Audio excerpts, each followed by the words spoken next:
Hello. Hi, everyone. Anyone who's watching. I don't know who's here. I sent out several invites for people to come on. I was speaking, well, since yesterday, last night, with Magenta, um, who some of you might know, some of you might not. And we were hoping to get quite a few folks on. Um, we were actually here, and the idea was to get all these people together to take some time to say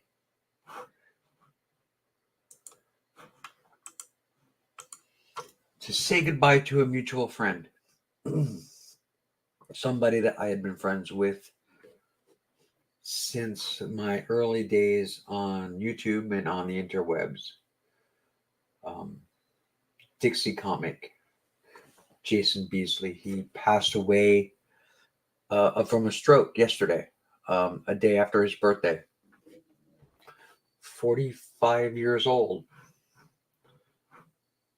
Leaves behind a daughter and his wife Leah, um, who he loved to death. And yeah, Dixie had struggled with a lot of health problems. That I know. I wasn't aware that he had been having strokes. This was his third.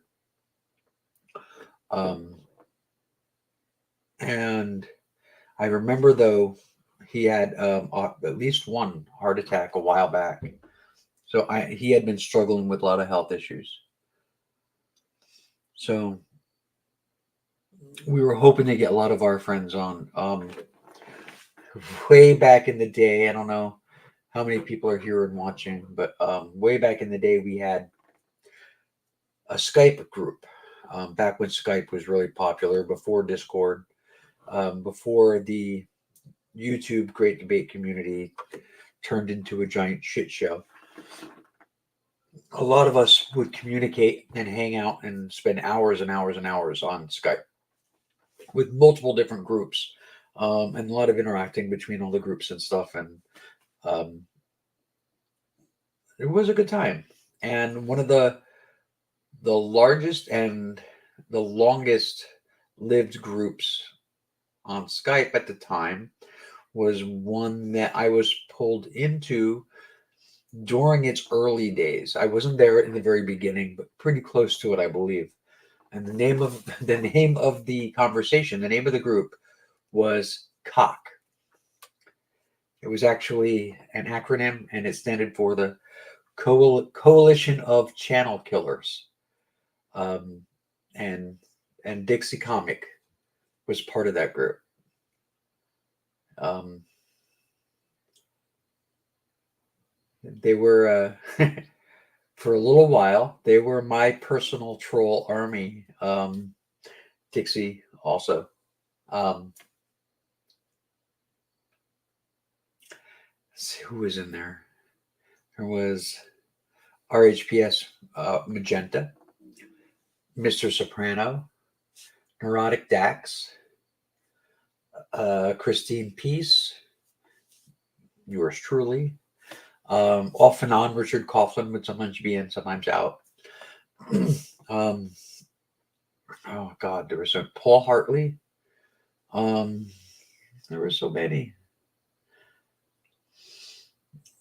Sarah 06 would come in sometimes. He was in and out of the conversation, more out than in, but every now and then he'd pop in. God, who else came in? There were so many. Um, yeah, it was a core group of us. And the conversation lasted for damn near a decade. Because like Scott, if you guys remember Skype, there were the Skype conversations where there was like this one group, this chat group, and it just continued. I mean, again, this was like before Discord, and we had a continuous conversation that went on for nearly a decade, if not more. And we joked all the time how it was the longest continuous discussion on Earth. um, I don't know if it would still hold that title or not, but at the time, I think it probably did. Um, it was fun. It was fun. We made some good friends. And as always happens, over time, there were disagreements. Um, there was drama. There was always drama. The group actually thrived on drama, but there was drama. And some of us kind of grew in different directions. And eventually the conversation got quiet. And every now and then I would jump online and, open up Skype and just see who was conversating on in the group and who wasn't. And increasingly it was quiet. I know I jumped in a few times and would try to kind of, shake things up a bit and post something and try to engage in discussion. And then they'd start talking again and slowly kind of drift away again. Now, when I go to Skype, the group isn't even there anymore. I don't know exactly what happened. It had been so long. It had been so long since I had taken part in it. Um, Everything about Skype seems to have changed. And I don't know if it was because it was not active for so long that it just got wiped. I don't know. But yeah, it no longer exists. Yeah, Christine, I sent you a link. Christine, I sent you a link. Click on the link, follow the instructions, and you'll be on. So please, please, I'm waiting for anybody who wants to come on to come on. I sent out about 10 invites, actually more than 10. I can only have 10 on the screen at a time, but that doesn't seem to matter because somebody's here.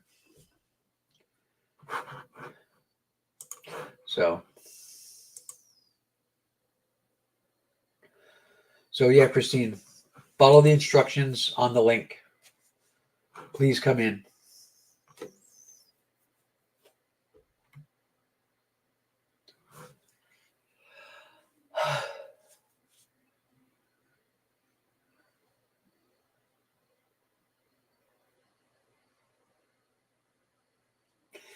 Anytime. Anytime. Okay.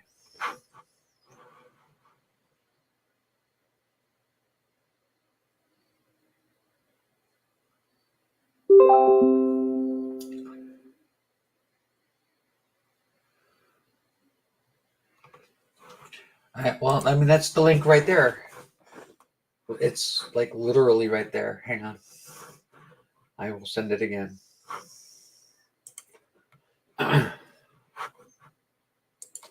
This is the invite link.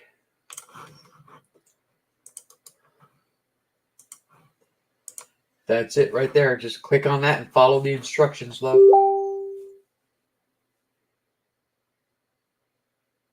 Yeah, no, just follow the instructions. It'll tell you exactly what to do.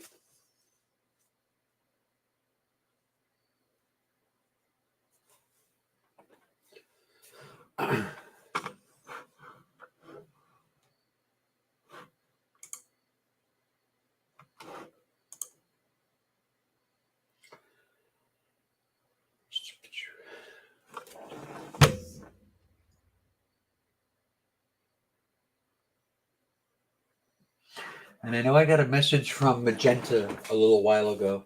She had gone to work and she wasn't sure if she would be able to make it, but she got home early and she was running to the store and then she was going to come on and jump on the stream when she gets back. So I'm hoping to see her shortly. I have not heard from Mr. Soprano. I did send him a link. My lovely dame, if you remember my lovely dame, I sent her a link. I sent a link to Paul Hartley. He said he's probably not going to make it because it's like 2 a.m. where he is and he's most likely going to bed. Astrovex, I sent a link to them. And They said it's like 3 a.m. where they are, so probably will not see them. But Astrovex did send his love, and so there's that.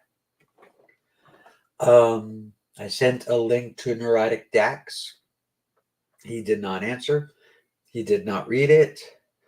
We had a bit of a disagreement a few years ago, and we really haven't spoken since. So I don't know. I don't know if he'll be on or not. Sadly, I sent a link to Serious Mind, who is a regular with me when I stream. So hopefully he comes on shortly.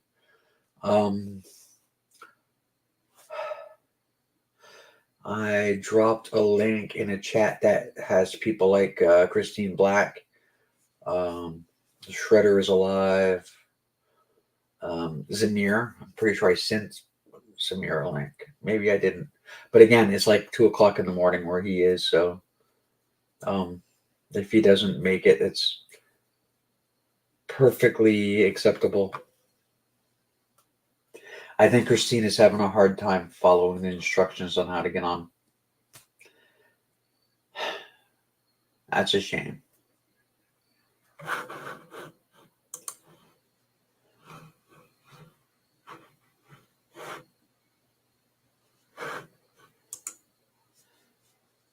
And what else? Wow, I was really hoping to have this, people talking, and it's just me.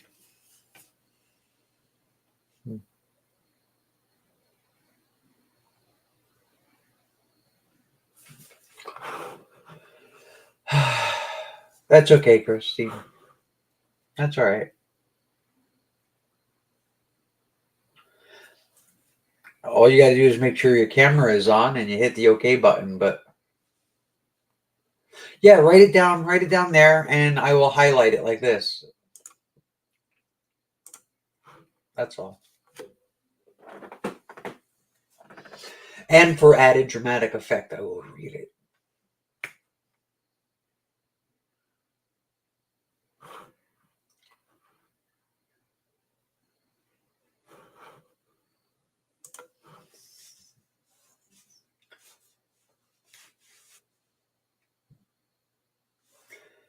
Jason Beasley, Dixie comic, also known as Gemini to Chant, found Christine Peace on YouTube and invited her into the Skype group, the Coalition of Channel Killers, C.O.C.K, which I believe the C.O.C name was actually, I believe, Neurotic Dax came up with that, I believe.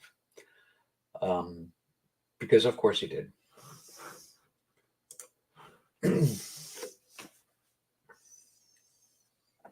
At the time, he never knew this, and you guys didn't know either, but I was having some pretty dark thoughts and had tried to commit suicide. What is scripted for me was okay.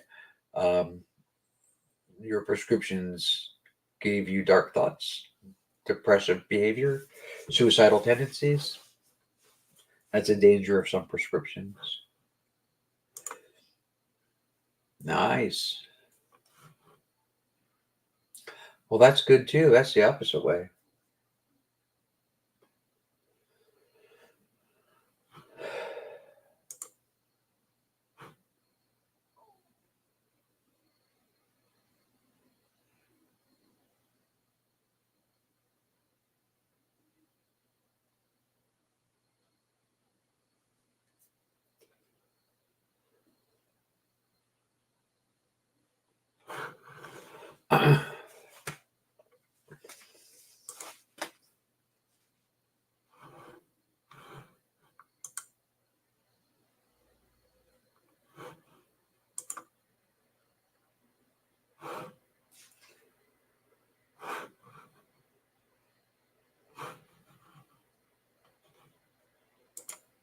Okay.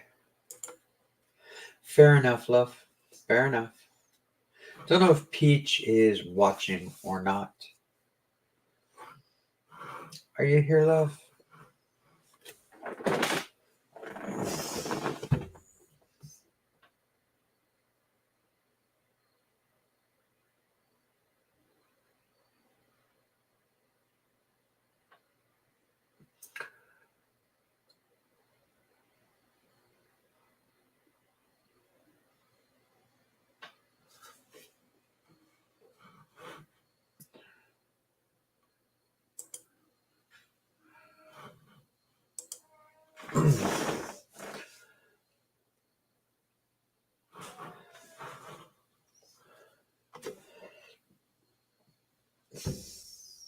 I am hoping to see somebody in the corner pop up, like Christine popping up in the corner, so I can add her to the discussion.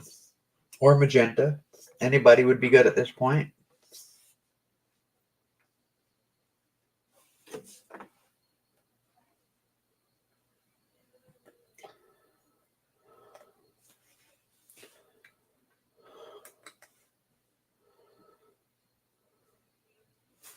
I was watching Zamir on NerdTube earlier, and they talked a bit about Dixie, about Jason, um, and there are things that I've completely forgotten about. Um, he was talking about when Dixie Comic had befriended Dawa Films in order to get close to him to get some information. It was a whole thing about Thunderfoot and Dawa, and how Dixie had implanted himself right in the middle of it and really exposed Dawa for being, well, a piece of shit, basically. Um, Jason did master it. He mastered it.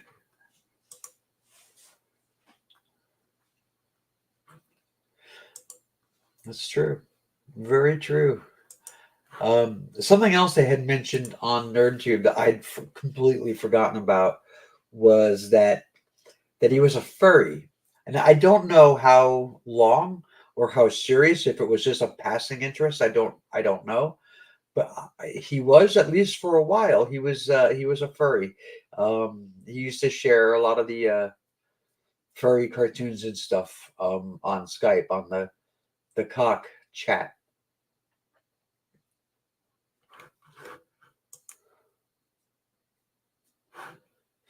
That was interesting because Jason was an interesting. He was an interesting guy.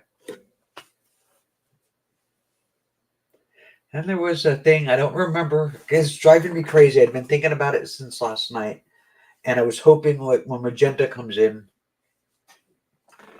if she comes in, she should be. Um, we can talk about it because she'll remember.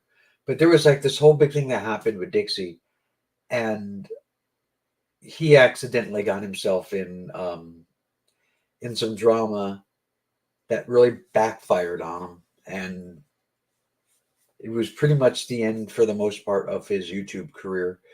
He had shut down his channel. He had deleted a lot of stuff and kind of got quiet for a while. It drives me crazy. I don't have a very good memory for this stuff.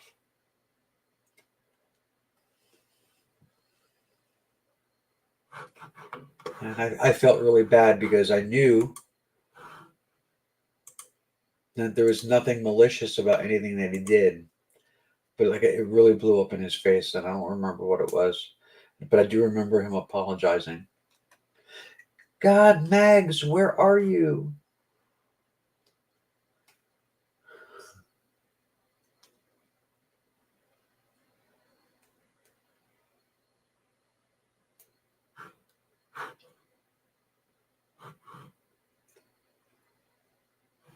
Hey, how are you? I'm okay. Um, as the title says, um, we're here tonight to say goodbye to Dixie Comic. I don't know if you knew Dixie or not, Raisin, but um, he was one of my earliest friends on YouTube, um, in the Great Debate community, and he passed away yesterday. Um, he had a stroke and died. I mean, yeah,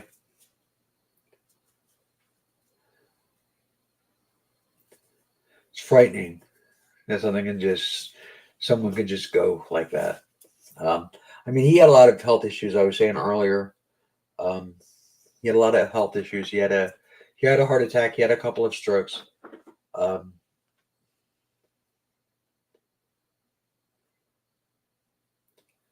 um, doesn't make it any less of a loss. No, when somebody who struggles with health issues dies, it still sucks. It's still shocking. Um, yeah, especially at 45 years old and the day after his birthday.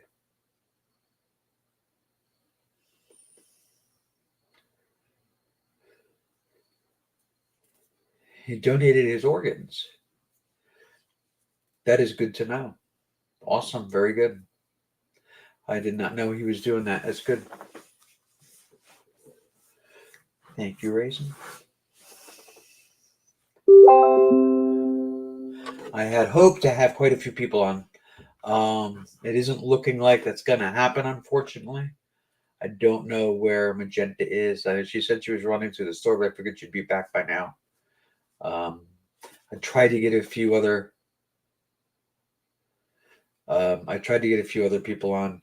Unfortunately, the group known as C.O.C.K.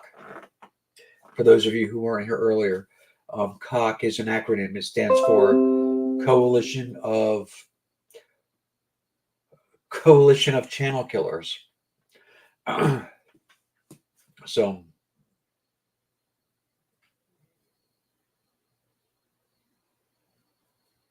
and it was basically a troll group in a long running conversation on Skype, years and years and years long.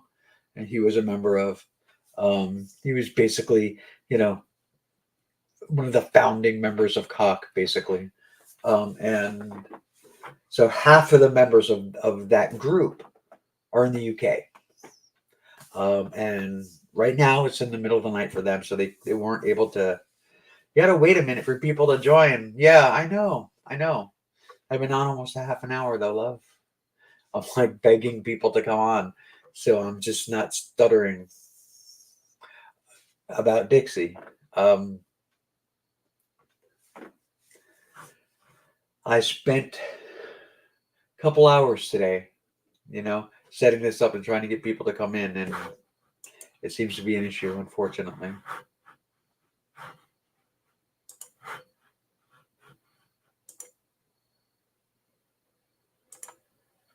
It's all right.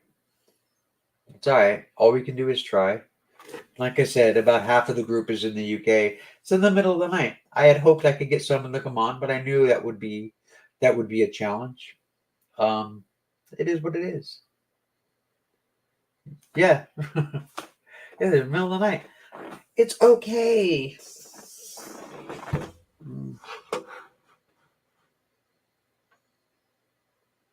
Oh, I will, Christine. I mean, I'm friends with her on Facebook. You're not friends with her? I mean, I can send you on Messenger. I can send you a link to her profile if you want to catch up. Because, that's Dev Shell too. That's what I do. I bring people together.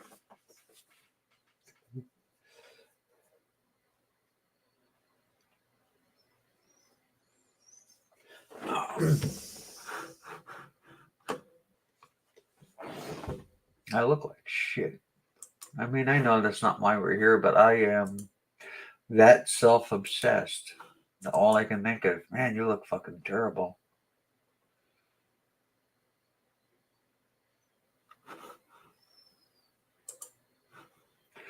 Seriously.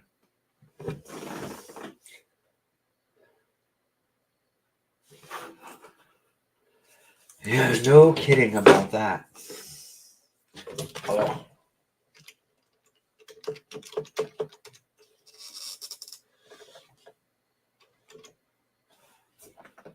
Come away, oh human child. Can I Magenta. eat my unicorn? How did Fred Meyers Recruiting get my Amy email? Yeah, I Hold can. on a second. Yeah, hold on a second.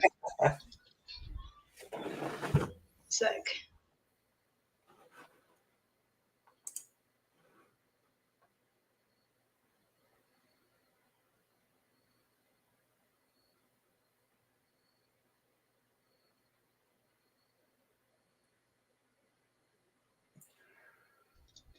We're just trying to figure some stuff over here. We're dealing with medical headaches over here. Oh no, you okay? Well, I'm fine, but the state decided to. Amy, am I allowed to share a little bit? Yeah, I just don't get this stuff. State sent her a letter saying, "Hey, we're cutting you off." And she has Medicare, but they sent her in a tailspin, thinking that she had lost everything. And that we were able to, through us calming down and realizing that she has a specific plan through Medicare, everything will continue to be okay.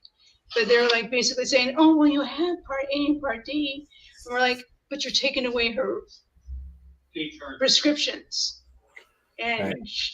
you know as well as anybody, you get your HRT taken away, you could become sick as a dog, and Hello, could possibly, Hey, serious.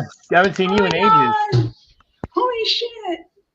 Well, I'm around. I'm just busy with work and everything. Well, good to see you. Oh yeah. You're in the West Coast, right? Oh yeah, I'm still in Portland. Okay. Yeah, I'm on Facebook. I'm just under my my alternate name, Celine Findlay. Still not her real name though, which actually I know, but I forgot. I was out in Seattle. I didn't make it to Portland, but I was in Seattle. My original plan was, after I was done with that project, was to drive down the Pacific Coast Highway, so it would have gone past Portland. So, but if that ends up happening, I'll hit you up.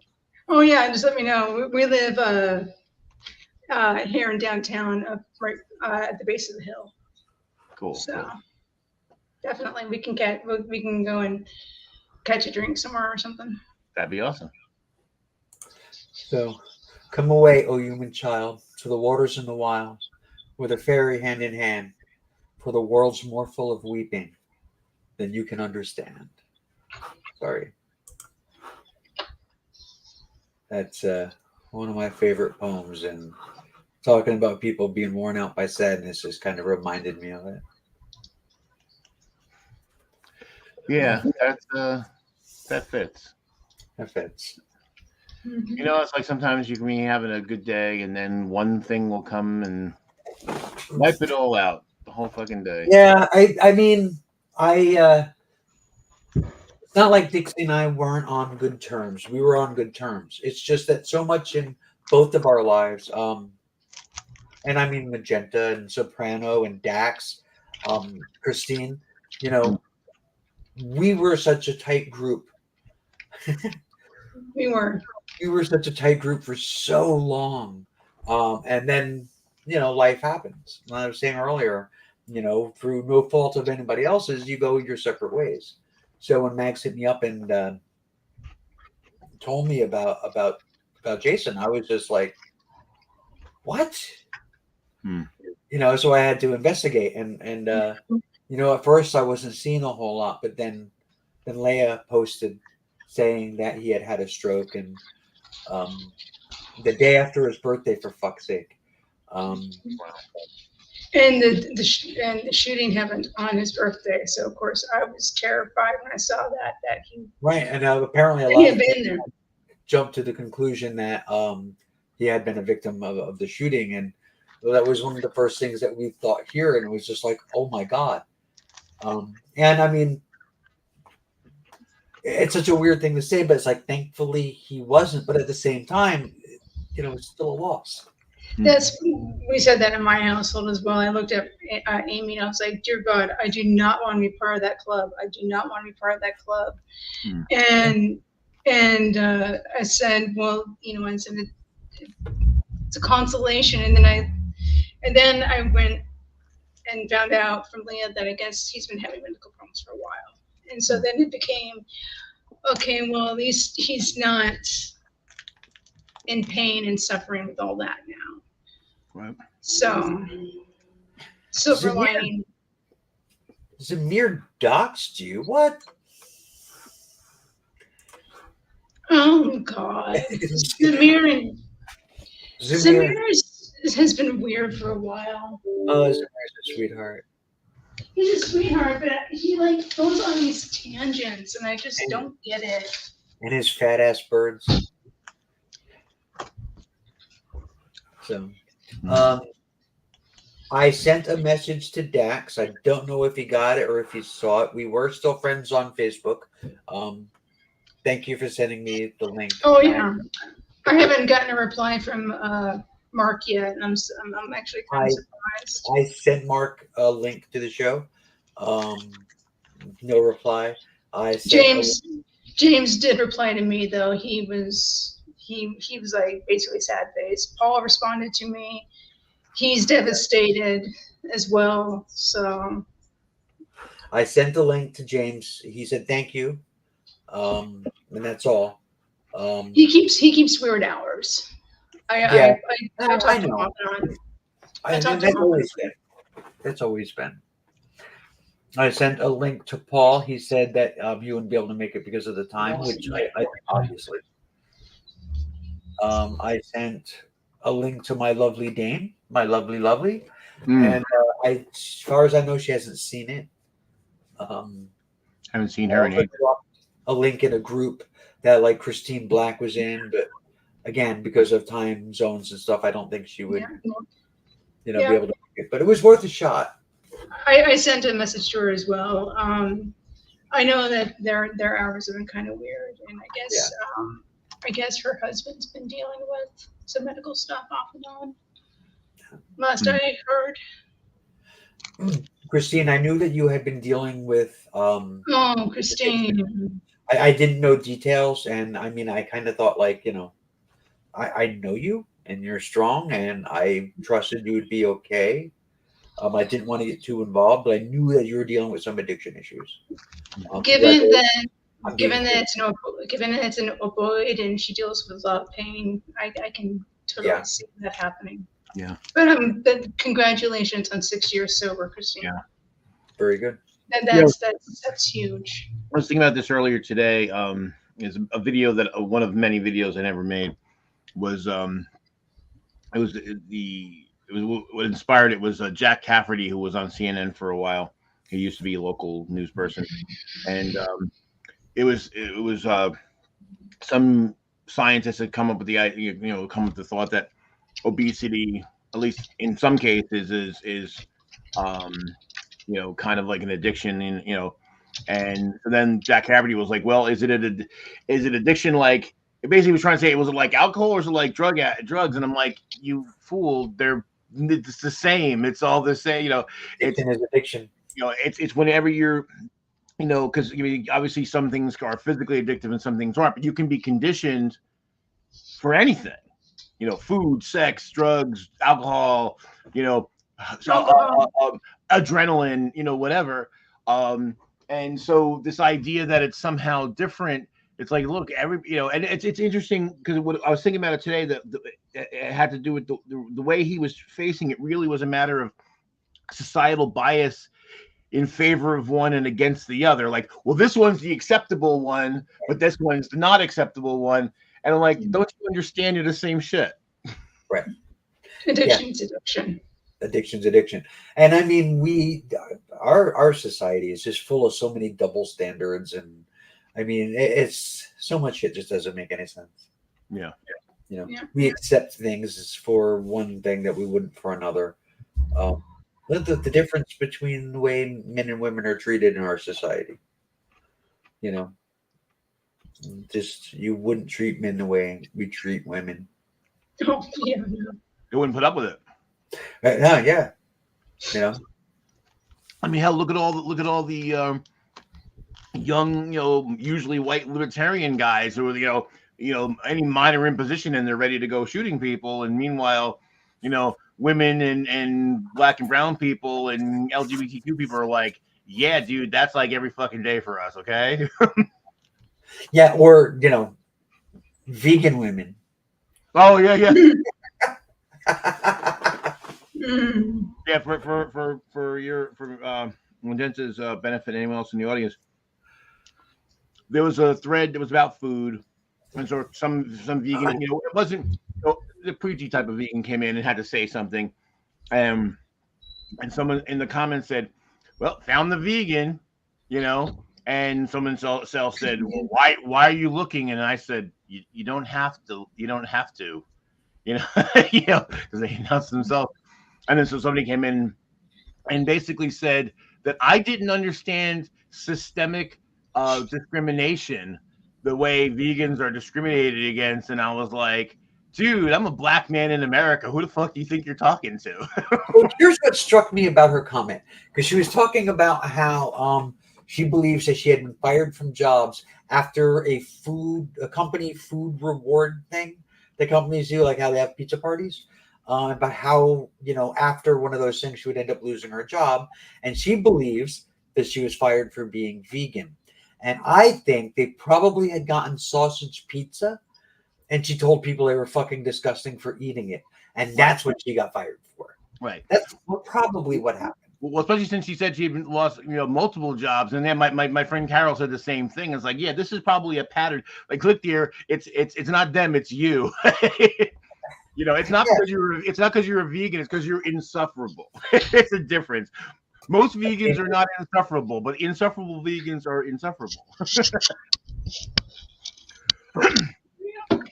So Peach and I, we were talking about your post, and because I was telling her, and she was just like, yeah, the same kind of thing about how some vegans are insufferable. And I told her that years ago, back when the whole vegan discussion in the great debate community was a big thing, that I had made a video about, you know, the whole issue. And Healthy Addict had said that my argument was an argument from nature. And Pete said, well, of course it was. That's exactly why, though, it's the correct argument. Because, you know, you eat meat because you're a human. Well, that is a good point, and that's something that I pointed out to people in the past about when it comes to eating. It was funny. I was at a customer site, and I was talking to this person about my struggles in trying to control my weight, and I said, imagine you're addicted to heroin, but you can't stop taking heroin, because if you don't take any heroin, you'll die. You have to consume heroin 2 to 4 times a day. But if you consume too much heroin, you will also die. Maybe a little bit more slowly, but it will ultimately kill you. And his eyes got big, and he's like, I totally get that, because I was addicted to heroin.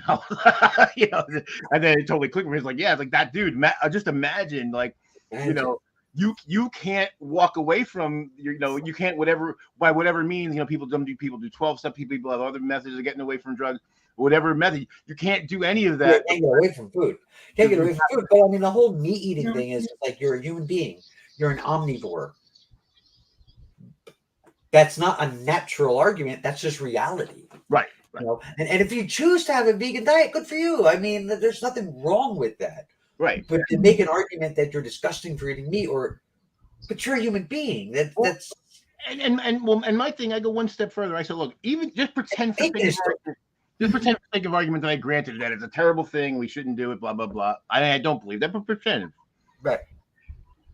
That line of argument isn't going to sway anybody. All you do is you make people defensive and go into a silo, and then they tune you out. Yeah. You know, you can, rather than making why not make a persuasive argument to say, hey, you know, it's really not good. And you can make all the things about animal welfare. You can make the arguments about the environment, all that kind of stuff. And there's some basis there, right? At least it's not out of left field. But you say, well, you're just the majority of the country of India, right, they aren't vegan, but they're vegetarians, right? Right. You know, the majority of the Indian population is vegetarian. Who cares? You know what I mean? Like, people are going around go, oh man, all those Indians are not eating hamburgers. Nobody gives a shit. Right, nobody cares. Right. Well, not only that, on top of that is the other thing about vegans is that we're now in this position where we can now grow meat in a lab. Right. And they're against that. If it tastes good, I am all for it. So if that's the way it goes, I'm cool with that.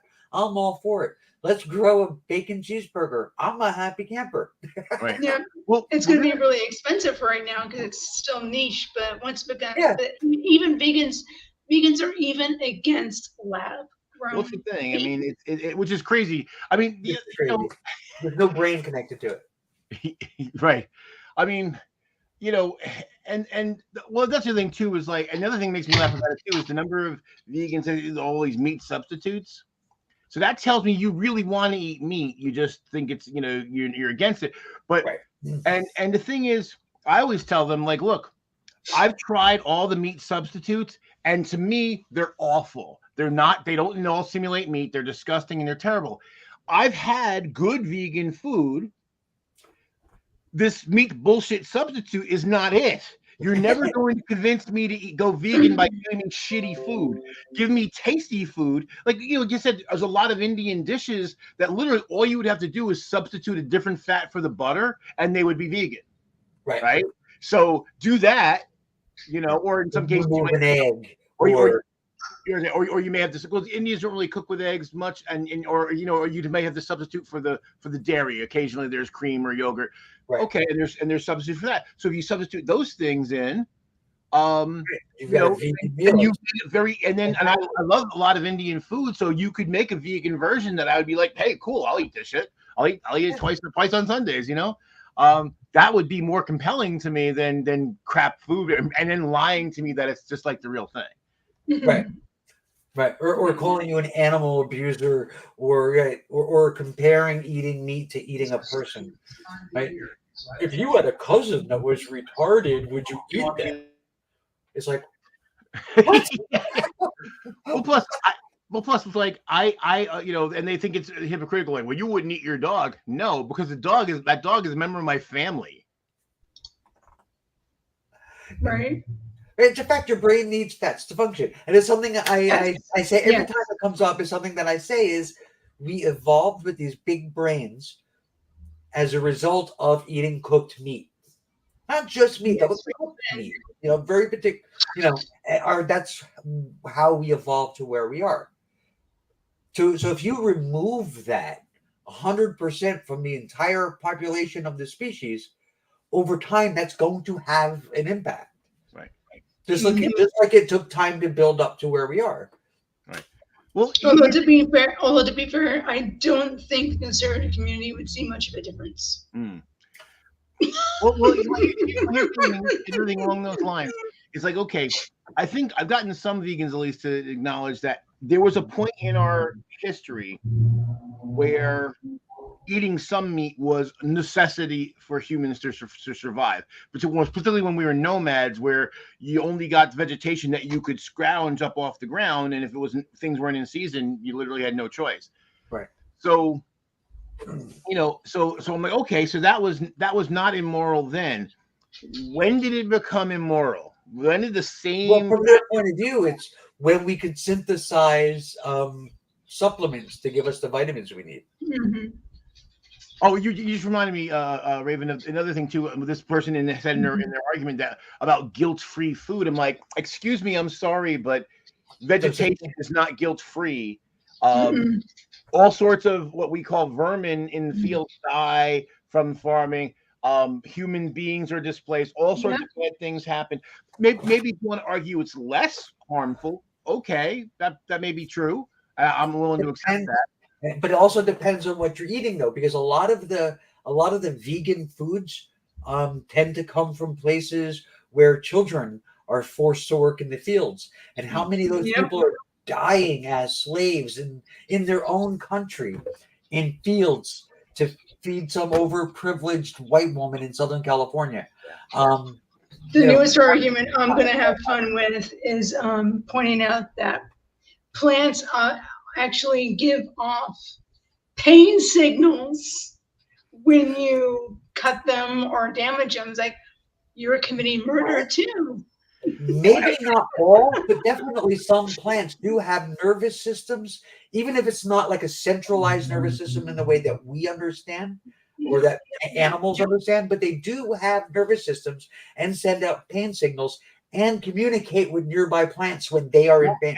And to your point about awareness, Okay, so years ago when we lived in Carteret, we had a garden and we planted tomatoes, cucumbers, and peppers. Cucumber is a vining plant. And if you normally put stakes and they put tendrils out and they wrap around, they grow up the things. As a test, out of just fucking around, I put a new stake near a plant that was already established. Within 24 hours, this plant shot out a new tendril and wrapped around the new stick. Now, how the fuck did it do that if it didn't have any sort of awareness? I did that with grapes here a couple years ago. Yeah. Oh yeah, grapes. Same thing. It It's like, how detected did it, it know? it detected it. Any vine growing plant will do that. That's right, and it had some mechanism for I won't even say determining because that's consciousness, right? But it had some method for detecting something that would be useful in that manner, and then used it. Right. But you don't want to give too much. You don't want to give too much credit to the plant. It wasn't sitting there going, "Hey, there's an idea." You know, no, maybe not that, but it knew, like it could detect. Although we also know that groves of certain, I remember what kind of tree it is. Oh yeah, I was about to go on. Trees will actually forego water and share water with fellow trees of the same type, so that they all get some water. And then we have the trees, the forests that are actually one giant organism, right? Because they all share literally one root, central root system, and they're all actually one organism. Right. At night, when the sun goes down, trees relax their limbs. And they go into sleep mode. And then the next day, they raise again. Mm. And some trees, right before it rains, they turn their leaves shiny side up to help them catch water better. Right. How? How do they know it's going to rain? They can feel it in the air, just like anybody who lives in a community or an environment with a lot of trees, it's something that you can really see, because if you look at like a hillside that's covered with trees from a distance, the color of it changes. You can actually watch the color of it change because all the leaves start to turn, and it's like it goes across the sequin pillows. You ever see those where you go one color? Oh, right. Like or crushed velours, they do the same thing. Yeah, that's the same thing. Yeah, you can like watch it just kind of go across, and it's just like, oh, it's gonna rain. Well, another thing also I want to ask people, and again, I'm only talking about when my criticism of vegans, I am just to be clear, I'm only talking about the preachy, obnoxious vegans. I know lots of vegans that are very cool. I have no quarrel, because again, it's your body, right? You put in or don't put in whatever fuck whatever you want. I don't care. It's not your body, your choice. Yeah, but I mean, most of us have come across those people, though. Oh, I can't believe you're eating a cheeseburger, you disgusting, awful person with no morals. Well, and again, you made the point about them not giving a shit about what happens to humans. I'm like, well, humans are animals too. Why don't we count? Exactly. And here's the thing. Because we're a vile, horrible species that destroys one another. Well, and that's why I kind of have a animosity toward the preachy ones, because again, they actually are, a lot of them are anti-human. Right? Yeah. And I'm like, look, and actually, this is an argument Matt Dillahunty made, against not so much against veganism, but against not being vegan. He's like, I have no moral obligation to any other species other than my own. Now, it's in my interest not to do, not to go around just crushing all the other creatures and laying waste to the land, but I don't have any moral obligation to them. And I'm like, that's true. I mean, we do have, even though right-wing libertarians hate to believe it, we do have a moral obligation to one another, because we share this rock that we live on. But it's just crazy. Well, the other thing too, I always wonder for the preachy ones. Okay, so if roaches or mice or mites or ants infest your house, do you do anything to fight them off, or do you just let them run roughshod in your house? I bet you don't. Do you remember Joe's Apartment from MTV? Yes, Yeah, that's what they do. They live with the bugs. right. Hang out and watch And I TV. guess I'll say this: while I think it's disgusting, I guess I will say I respect that person's opinion more because at least they're consistent, right? Saying, hey, well, roaches have the right to live, and I can't kill them. All right, I think you're dirty, and I'm not going to go to your house, but okay, that's cool. At least you're consistent. Did I just like age myself? I just showed how old I am. I think. Yeah. But I mean, because then my argument then it says, okay, well, if you're willing to kill roaches and things like that, I'm like, well, why not shrimp? Because shrimp are basically sea roaches. I love shrimp. Oh yeah, me too. And but I mean, and literally, I mean, shrimp are related to roaches. I mean, they're arthropods, and they're actually not that far from one another. That's true. So if it's okay to kill roaches, why is it not okay to kill shrimp? And plus, why are humans among all creatures on the planet? Why are we excluded from that? Where you wouldn't, no one's expecting a lion or a tiger or a bear. Oh my, to forego eating meat. Why? Because we have morals. We have a system of morals. I mean, that's the argument: is that we can make that choice. When obviously tigers and lions are cats, therefore they're obligate carnivores. We, as human beings, have the ability to make that choice, to make a moral choice.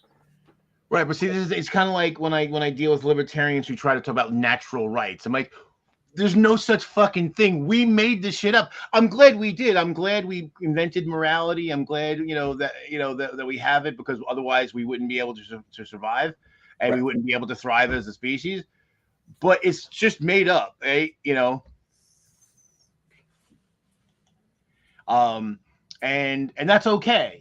It's okay that we made it up. It doesn't, that doesn't diminish the value of it, because here's the thing again: libertarians and right-wing fundamentalist Christians, who are very often the same people, don't understand is that objective doesn't mean that it came from on high.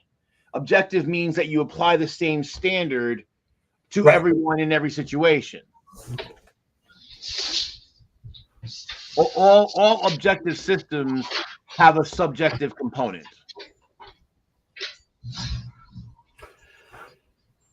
Because even choosing, because I like to tell them, like, okay, you're somebody a fundamentalist Christian, you're choosing that specific objective standard as opposed to some other religion that might have chosen a slightly different one or somewhat different one. Hey, Mags. Do you remember what the drama was that Dixie got himself involved in that caused him to delete all of his stuff? No, I didn't know that he had done that, because we would sporadically reach out to each other over the years. It was years ago. It was something, I don't remember what it was. He said something that gonna make me crazy. Yeah. I've been trying to remember what it was since yesterday. I remember that he deleted most of his stuff. It was the Dixie comic channel basically disappeared at that point. Yeah. That's when he changed to Gemini to Chant. Yeah, I can't remember what it was, but There whatever was it all was. that stuff with Dawa Films. Hmm? He had all that stuff with Dawa Films where he Mhm. kind of ingratiated himself with Dawa just to get closer to him. I just know that he had been hard at work at establishing, I guess, a local chapter of the Satanist temple in his area. I saw that on his profile. I saw that.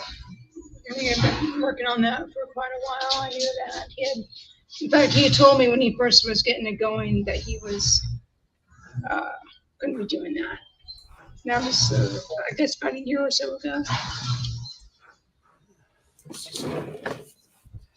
What was literally, we didn't talk very often. In fact, but sporadically, I would get a message from him, or I would just sporadically say hi to him. Yeah. Because he would pop in my mind, and in fact, I told Amy this morning, it's like, well, no wonder he popped in my head like just a few days ago. And I was thinking to myself, I really need to reach out and say hi. And then I got the message about his birthday, and I had to work, and I was going to say something that night. And of course, then the shooting happened, and it kind of flooded my mind. And then I woke up the next morning to her posting that, and I was like, son of a bitch. So he lived up in that general area? He lived in Portland, Maine. The shooting is in Lewiston, which is about a 2-hour drive away. In fact, the very first thought I had was I need to check on my friend Dixie when I heard about it. Like, Jesus Christ, I need to check and make sure he's okay, because the guy he still has been found, and he was in a car. I'm like, it's only a 2-hour drive, and at this point, we didn't know. I mean, at this point, we now know the guy's probably off himself. But and then it wasn't getting a message. Main shooting suspect found dead. Oh, he has been found dead. They found him dead when? Yep. I don't know. Sirius just said it. Yeah, I was with the CNN. It just posted up here. Was he in the water? I'm not sure, and it only posted this 15 minutes ago, so it's real recent. Let me take a look here. I'll check CNN. Robert Card, the suspect in the Lewiston, Maine shooting is dead from apparent self-inflicted gunshot wound to the head. Multiple sources tell CNN. Was found in the woods near Lisbon, which is about 8 miles from Lewiston. Found in the woods, self-inflicted gunshot wound to the head. And it's exactly what I suspected he was going to do too. Yeah, I mean that's pretty common. The thing is, it's like what's upsetting about that is that, I mean, I don't care about his life, but the thing is that it's like you'd want to know, dude, what the fuck? Why do you waste so many people? Why'd you hurt so many people? Well, we do know that he had a psychotic break of some kind. He was schizophrenic. He was hearing voices. He was hospitalized for 2 weeks because he threatened to shoot up the Army Reserve that he worked at, and was hearing voices and fantasizing about killing people. And all they did was hold him for 2 weeks and then let him go. Yeah. So basically stabilized him, got him on some kind of medication. He went off the medication. My speculation since the timeline. Stabilized him, got him on medication, told him to get into therapy. He stays on the medication for a while, goes off the meds because that's very typical of schizophrenic people or people with issues like this. Started hearing the voices again. Planned that. It looks like it was planned because he left a quote suicide note. And in the note, he even said where you'll find the stuff. So he had a plan of where he was going to dispose of things. And Amy and I were talking the other night. It's like, chances are she said it, and I concur. Yeah, he's in the woods somewhere. He's killed himself. But at least now the families have some sense of closure. Right. They'll never know why, but they know that he's not going to be able to hurt anybody else. Right. I mean, of course, and I was on a comment section of some YouTube video earlier, and so of course some dickhead, right-wing asshole, well, this is because of defund the police. I'm like, look, dude, no police forces have been defunded, and secondly, the money that would have been taken from police, who basically they're the only when the only tool you have is a gun, every problem looks like a target. But social workers might have actually been the only ones that could have potentially stopped it.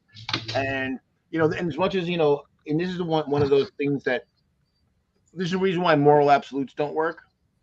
Nope. Is that as much as I am vehemently pro body sovereignty, someone like this who's having violent visions and voices and all this kind of stuff, they should be forced to take their meds. Normally I'd be against it, but I'm like, no, you are a threat to everyone around you. And if you're going to not be incarcerated to save everybody, you need to take your meds, and we're going to monitor you and make sure you do, because we know for a fact that you're dangerous. And clearly he was on the radar, right? So I wanted. There's a couple of things I wanted to jump on, and I wanted to mention. One is, I didn't hear anything about any LGBTQ community having a rally for Moss. That sounds like propaganda. yeah. That doesn't sound like it's real. It might be based in something that happened somewhere that was posted and put forward as propaganda, but I can't imagine that that's an actual thing. No, especially since Hamas is friendly with the people who throw LGBTQ people off of buildings. So Right. And the thing is, here's what I'm speculating, but I'm guessing is there may have been a rally in favor of Palestinian civilians, but bigots can't distinguish between the two. Right? You know, to Right. them, every Arab, every Muslim is a terrorist. So therefore, I support Palestinian civilians and their safety and their freedom, and if they want to create a Muslim country where they do crazy shit to their own people, then that's the choice that they've made. I don't, it's like whatever. But I respect and support their right to do that. okay. In fact, here's where that came from. DUP, which is one of the extreme parties in the UK, is one of the criticized for linking LGBT community with Hamas support. So basically, a lying piece of shit right wing asshole who So there you go. There was propaganda. can't distinguish between civilians and militants. You know. So it was propaganda. That's what I figured. It doesn't sound right. I mean, it's just far too broad to say things like LGBTQ community supporting, having a rally to support Hamas. That obviously doesn't sit right. So that's always a problem when you see stuff like that. Yeah. Exactly. I also wanted to say that my last conversation, my last conversation with Dixie was a year and a half ago. Mm.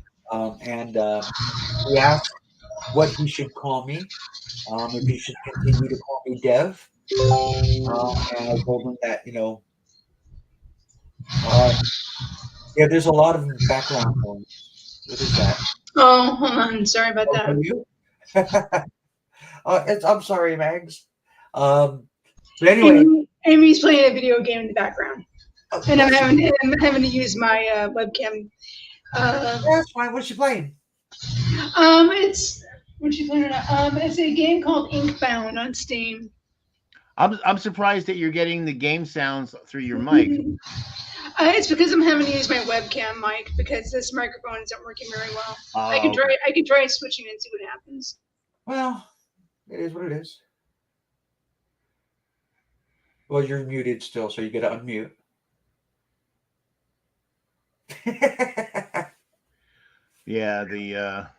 And just to tell you what kind of asshole that DUP guy is. He said those who endorse the LGBTQIA alphabet soup agenda. So you know right there what kind of fucking piece of shit you're dealing with.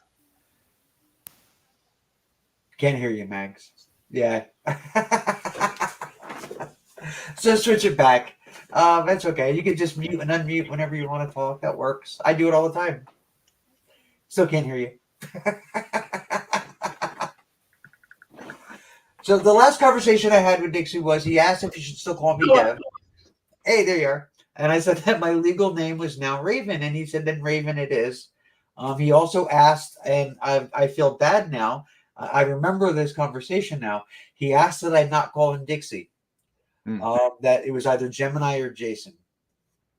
So I'm going to try to stick to Jason and respect and respect that. So yeah, Jason, not Dixie or Gemini. And he told me that he had spent too much time dead, and that he now considered himself undead, and he liked that as an identifier above male. So he's not male so much as he is undead. Which is, classic Jason. And he said that his time having his health issues and the heart attack and all that clarified things for him, gave him clear insight and why he stopped being a troll. Mm. Um, and I told him that, because he said he was an asshole. I said, "You're not an asshole." He said, "Not anymore." And I said, "Hey, we all have our moments." And the last thing he said to me was, "Raven, stay great." And that was the day after my birthday last year. Mm. Um, so Yeah, I did not know Jason as well as you people did. I mean, we knew he and I knew each other, and we did interact. Yeah. But I wasn't tight with him the way you guys were. At first, in the early days of C.O.C.K, he was constant. He was, very engaged in everything that we did. He was part of the my personal troll army. Which I enjoyed for about 2.5 years, I think, before they got bored with me. So Elliot Brown. here's what happened. So it was early on in the Great Debate community, and we had all kind of like met, and we had this group we called C.O.C.K, the Coalition of Channel Killers, and I, was there, but I didn't take part in a lot of the trolling. But they trolled. There was what's his name, the alien, Cassius the Plagiarin, Elliot Brown. Elliot Brown. Yeah, I pursued him who relentlessly. they went really hard on him, which was deserved. But yeah, and I watched. There were a few other. Considering that he DMCA'd the shit out of everybody. Oh Yeah, yeah. yeah. There was a lot of that kind of stuff, and I watched. But we were all small channels. But then my channel started to grow, and as my channel grew, there was friction within the group, and I saw it, and I ignored it. At least I tried. And I would end up. I got into back and forth with people like Chris the Atheist. Um, and that's kind of where some of the trolling, as far as my personal troll army started, was especially with Soprano going after Chris the Atheist. Um, and my channel continued to grow. And I was interacting with more assholish people, and these guys, they were happy. They were happy to go to bat for me. Look at Magenta, right? So, so I started getting cocky, right? I had an army. People are like, you don't have your own personal troll army, and I'm like, oh, what I do, I do. Other people might not. I had a blast. And then I think they got bored, or they just didn't like the fact that I was considering them my own personal army, and I got into it with somebody, and I was just like, that's okay. My trolls got you, and then nobody showed up. Well, I moved on. I moved out. Oh yeah, that's what happens. Everybody moved on. And Actually, what happened with me was I moved out of the household I was in that you all guys met me at, because it was actually a very abusive situation, and I was able to escape. And when I moved in with my mom and my grandma, I remember that. Which is when I got my spine surgery. And that's when I kind of went AWOL for about a year, because I was literally in a full body brace and bedbound for about a year. Oh, wow. Recovering from that, because I had to have 4 surgeries to have it. Well, what happened was the first surgery, the equipment collapsed, and so they had to go in the very next day and fix it, get it back up again. At my what was it? Was it 4 surgeries? 3 or 4 surgeries. But then at a checkup, one of the pins had come loose right here in my neck, and one of the rods was fractured. Welcome back, Joe. And so they had to go back in and replace this pin and replace the fractured rod. And then the third surgery was just through the neck to reinforce with wire mesh the 2 artificial vertebrae I have. I have 2. They removed the C2 and the C3, so those are artificial vertebrae. My T4 is an artificial vertebra, and then I have pins and rods from C2 down to the T8. So half my spine is bionic. Oh. And so it took me about a year total of using a walker. Wait. Do you make that noise when you run? I wish I was the bionic woman. I would have never even thought of that, actually. I actually have trouble walking up and down You stairs. jump I and never, I wish.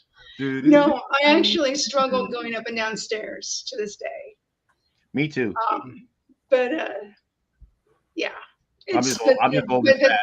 But the alternative was that my neck was crooked like this, and my head was literally sitting like right here. So it was getting progressively worse, and I'm like, can you do an X-ray to see where my spine has progressed? And then I get a call from the neurosurgeon, from my doctor. The neurosurgeon wants to talk to you. And my mom and I look at each other like, had surgery done! Yes! Because we have been waiting since I was 15 years old for that call. Oh God.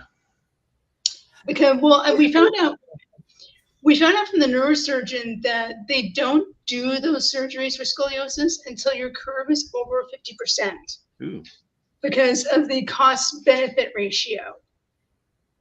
Because it is such an extensive surgery. You're talking about they're going in your back, they're pulling open the muscles to get to your spine, and they're literally fucking with your spine. Yeah. So it has to be over a certain percentage for it to be warranted for the benefit. And I was at 35 for most of my life. And then it jumped to 65. Sorry, but you're not crippled enough to get relief. You have to be really, really screwed up. Well, and it makes sense given that it is, again, you're talking about the very thing that keeps you upright. Right. So, I mean, I remember when we first met, the first time I saw you on camera, you know, you had the whole thing was going, and yeah. And now I'm mostly straight. That's cool. I have a teeny bit of a divot, but in fact, as a matter of fact, my neurosurgeon happened to come into the store I work at today. I work at a foodie grocery store right by my house. And he came through my checkout line. This is the second time he has. The first time I didn't say anything because he was with a friend. And I was like, was that him? Is that him? But he came through my line again today. And I go, this is going to sound strange. Are you on Tizana? And he goes, yes. And I said my name, and it clicked in his head who I was. And so it was kind of I've met our local governor 3 or 4 times. He's a regular shopper at our store. Man. Oh, cool. Not governor, local mayor. Excuse me, local mayor. He's not very well liked. Nobody likes him. He hasn't done jack shit to help improve things here. So just for context, all the rumors you hear about the homeless situation here in Portland, Oregon, 100% spot on. It is that bad right now. Well, the entire Pacific Northwest has a real issue with homelessness. I mean, I jokingly think that they should throw money at it. They should just walk south where it's warmer. No, they send them up here. So part of the problem is that Portland, Oregon, for the longest time has been known. Portland, Oregon, and Seattle, Washington, for the longest time, have been known to have the best access to benefits for homeless populations.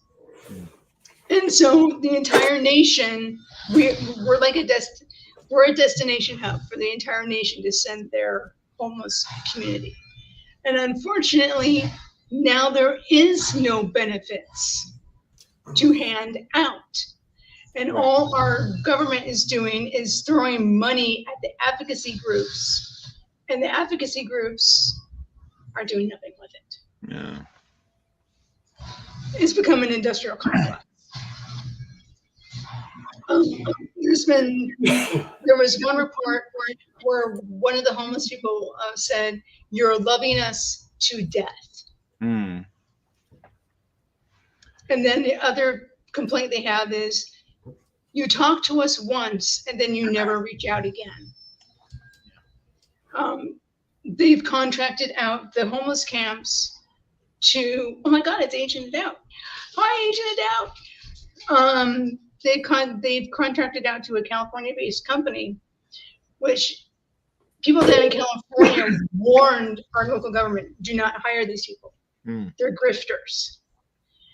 And there's this one guy they interviewed, and he's been trying to get in to one of the camps. They have an excess of the pods available. And they won't let him in because he doesn't have a referral from one of the advocacy programs. And he says, I talked to the advocacy program and they never got back to me. And so here he is stuck on the outside of the fence, not allowed to get in so that he can have a pod. So he has a warm, safe place out of the rain, out of the cold, where he can put his things and he can sleep because he doesn't have a referral. Yeah. I mean, that's why, even though I'm certainly in favor of mutual aid whenever it's necessary, but I think I still prefer government solutions because then you have less of that, right? That whole lack of handshaking and individual grifters and things like that. Here's the thing: the advocacy groups are government programs here in Portland. Well, they're run by the local city government. Oh, really? Yes. Okay. And they are dropping the ball because nobody is communicating with one another, for one. Okay. Two, they're given a whole bunch of money, but they are kind of hand-tied on how they can use it. They're told how they can and cannot use it. Two, most of it goes to the administrative costs. Right. So there really isn't much left for actual advocacy use. It's the way it is set up is so poor that we literally need an entire restructuring from the top down. Yeah. I don't have the answers, but the way we're doing it right now is not. That's not the one. The way it's being done right now is not working. Yeah. It really kills when you see, obviously, there's at least on paper, a desire to do things, but then it's so mismanaged that nothing actually happens and the money is wasted. It would be better to not even spend the money because you're not actually accomplishing anything. Yeah, it's frustrating. At the end, in fact, I think it's one of the reasons why our mayor is not running for re-election. Because they're crap. well, no, because he's the one getting all the blame. Oh, okay. But the thing is that the way our local government is set up is that we have the mayor, and then we have hold on a second. We have a commission. So we have commissioners of each division and of agencies, and so the commissioners can vote to override the mayor. It's a really weird set of government that we have here, and it was recently voted by the people to have our local government to be restructured, so that the commissioners don't have the kind of power that they have right now. And of course, they're fighting back. We voted for it, but they're trying to overrule it and reverse it. Portland is in a weird place right now. It's not. I will say this, it's not on fire. It's not as ugly and horrible as it's made to look like it is, but it's definitely needing a lot of attention that it's not properly getting by our government. And people like to blame the Democrats. I'm sorry, Democrat, Republican, it wouldn't matter who's in power right now. It's not as simple as who's in power kind of situation. It's a lack of leadership and a lack of direction situation, and a lack of willingness to make the hard decisions again, back to that one person who was on the street saying to a reporter, "You're loving us to death," because we recently voted to decriminalize small quantities of hard drugs, which was under the assumption, mind you, it was sold to the public that they were going to build treatment centers. That's the way their campaign was run. They came out afterwards saying, well, we never promised you that. It's like, it's in the wording of how you sold it to us, the voter. Yeah. That we were going to get treatment programs out of this. We're just now getting, I think we've just now got one treatment center opened up almost 3 years later. Yeah. And we're just now finally had, I think we're just now going to be getting our third homeless encampment, public space encampment where they can go and be opening up. There's an RV one, but you can't take your RV there unless it's a newer RV. They're not allowing old RVs onto the property. Which is ridiculous because how many homeless people have newer RVs? Precisely. Practically nobody qualifies based upon the rules they are now. So it's a big mess. It's a giant mess, and there are no easy answers. There's never easy answers on this shit. I sure as hell don't have the answers. But the way we're doing it right now is not it. Definitely not.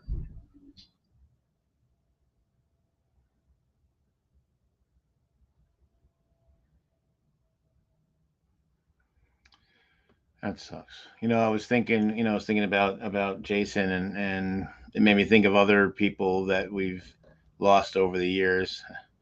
And it made me think of DPR, and I actually found DPR's, somebody made a Find a Grave page for DPR. So I was looking at that because I was like, I forgot that we lost him. Yeah. He had told me once. It was one late night, probably 3, 4 in the morning, and I badgered him a little bit, and he to tell me his real name, his full real name, and he did. And he's like, "There's only 2 people that know it, Joe. So if it gets out there on the internet, I know who did it." But unfortunately, it was in a Skype chat.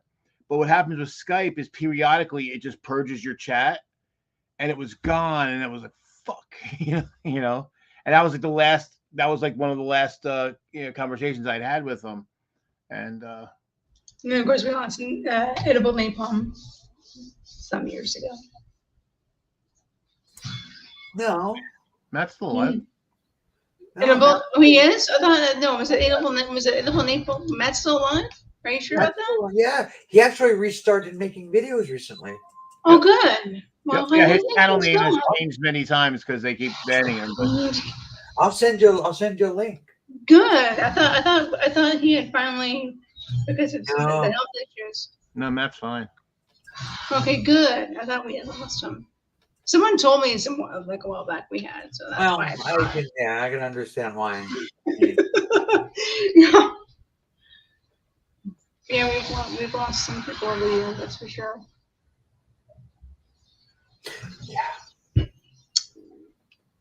Yeah. I mean, this is DPR. I mean, DPR was in my chat a lot when I would broadcast. He was in the chat all the time.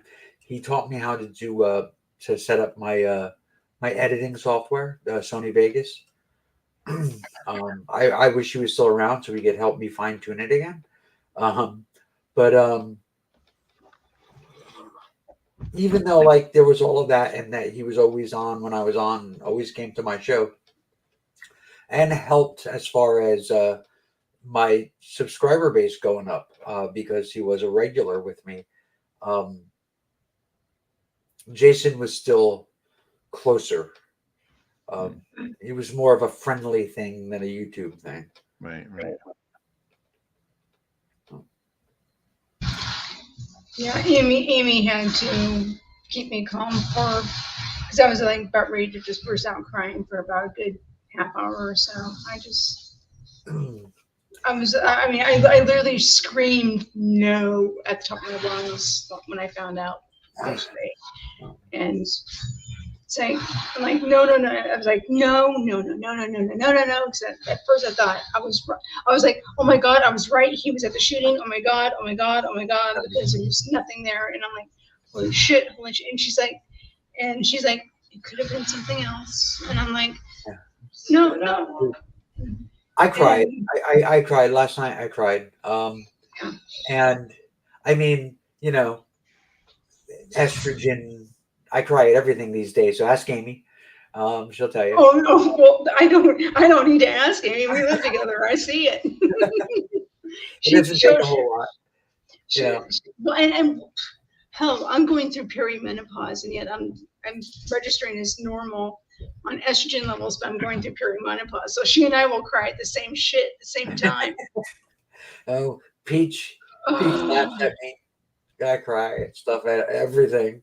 Like, there's Amy. There's Amy right there. I say it all the time. I cry at the Avengers and superhero movies. I'm crying. And Peach, like I said, Peach laughs at me, and I'm just like, whatever.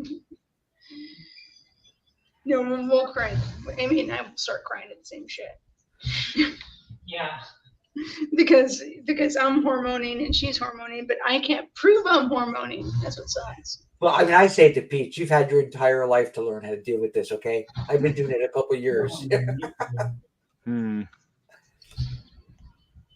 What? Face fuchsia tongue out, face fuchsia tongue out. So remember, you have to remember, Christina's watching this on YouTube. So there's a big delay. So she probably just now saw me sticking my tongue out at you.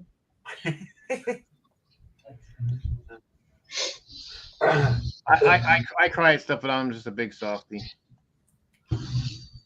Yeah, I could see that. Yeah. And then whatever made you cry, you get mad at and block. Yes.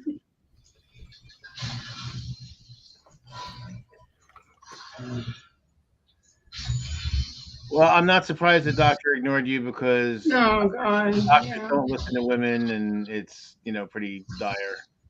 I mean, that's the thing. I've seen it with I saw it with my mother, I saw it with my grandmother, I saw it with my aunts. That is just like, you don't know what's actually happening with your own body. How could you possibly know? You're a woman. Yeah. Don't say the last part, but it's there. It's hanging. It's very, very common, unfortunately, because medicine is still to this day predominantly tested on, run on the assumption of, and created with the male body in mind. And women are always written off as, we're hysterical, we're being emotional, we're blowing things out of proportion. We don't know what we're talking about. In my case, I'm very fortunate that I can literally point to the fact that, no, go ahead and read my medical history. I've been dealing with doctors my entire life. I know very well what's going on with my body, and I know if something's not right. Yeah. If something is out of the normal for my system, and I'm telling you about it, trust me, it's out of the normal for my system. Well, that's why, even though, obviously heart disease affects men more than women, but women are more likely to die because their symptoms, they often have symptoms that are atypical of men. And so doctors tend to ignore them because they're not, the classic signals are all what happened to men when they have heart attacks. And so where a lot of time women, instead of getting chest pain, actually get back pain. That's often a sign of, they get pain in the center of their back, and then that's actually a sign of a heart problem. But it gets ignored. And even now that that's identified as an alternate signal for women, it still gets ignored. Mm-hmm. Oh yeah. My one doctor I talked to when I was complaining about my menopausal symptoms, and I did try going on HRT briefly, and it made me really, really sick, which is why we got my levels tested, my hormone levels tested, and it came back with the hormone levels of somebody in their 30s. I'm like, oh, goody. So I get to follow the path of my mother, who's probably in her like 63 or something. I think she's 63 or 64 right now. We don't talk. Actually, I should say I don't talk to her. But I know for a fact that we won't get into that kind of worms. Say I to say she's toxic enough that I don't want her in my life. She was still, when I was living with her, she was in her 50s and she was still having her cycle and menopausing, having the menopausal symptoms. So I'm like, oh, joy. And she started when she was 35. So I started when I was 35. Like, oh God. So I get to go through what my mother's going through and be menopausal for like 25 years. See, God. Before I actually go into menopause. That blows.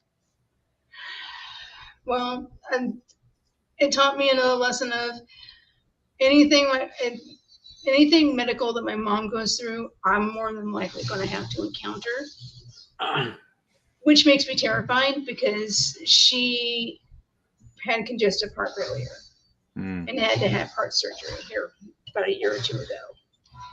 Now, to my benefit, I don't abuse alcohol, and I don't know if she did something more than pot because I found a white powder shortly before I moved out. So I don't know if it was cocaine or if it was like powder type meth or something. But I know she was doing something besides pot. So I don't abuse drugs. I use THC, CBD gummies to go to sleep for insomnia. That's about it. And I don't abuse alcohol. I am a recovering alcoholic. Amy keeps me in check. If she sees me consuming alcohol too often, she reins me in. And it's like, okay, nope, cutting you off. You can't have a drink for a couple days. It's like, okay, cool. And then if I've been good for about a week or two, she'll let me have a drink here and there. She keeps me in check because, again, recovering alcoholic. So I've never ever smoked. Not even one cigarette my entire life. So I have a few things in my benefit that she did that I have never done. I'm hoping that's enough to keep me away from the heart failure. Right. But I do have the high blood pressure like she does. So mom and dad both had it. And ironically enough, mom and dad both had heart failure. Daddy had several heart attacks. And dad, the pacemaker, I guess, towards the end of his life. Mom is now with a valve or something. So it's genetic. It's more than likely inevitable at some point. But I'm hoping I can push it way far down the line. Right. Because I've made better choices medically than they did. Right. But it's on my radar at this point. I unfortunately have to bounce, but I am so glad I got to see you, Mags. It's been way too long. It has. And you are a wonderful person, and glad to see you. And again, like I said, I was not close to Jason the way you were. Like, so he and I knew each other and we interacted, but I can't claim to have been close with him.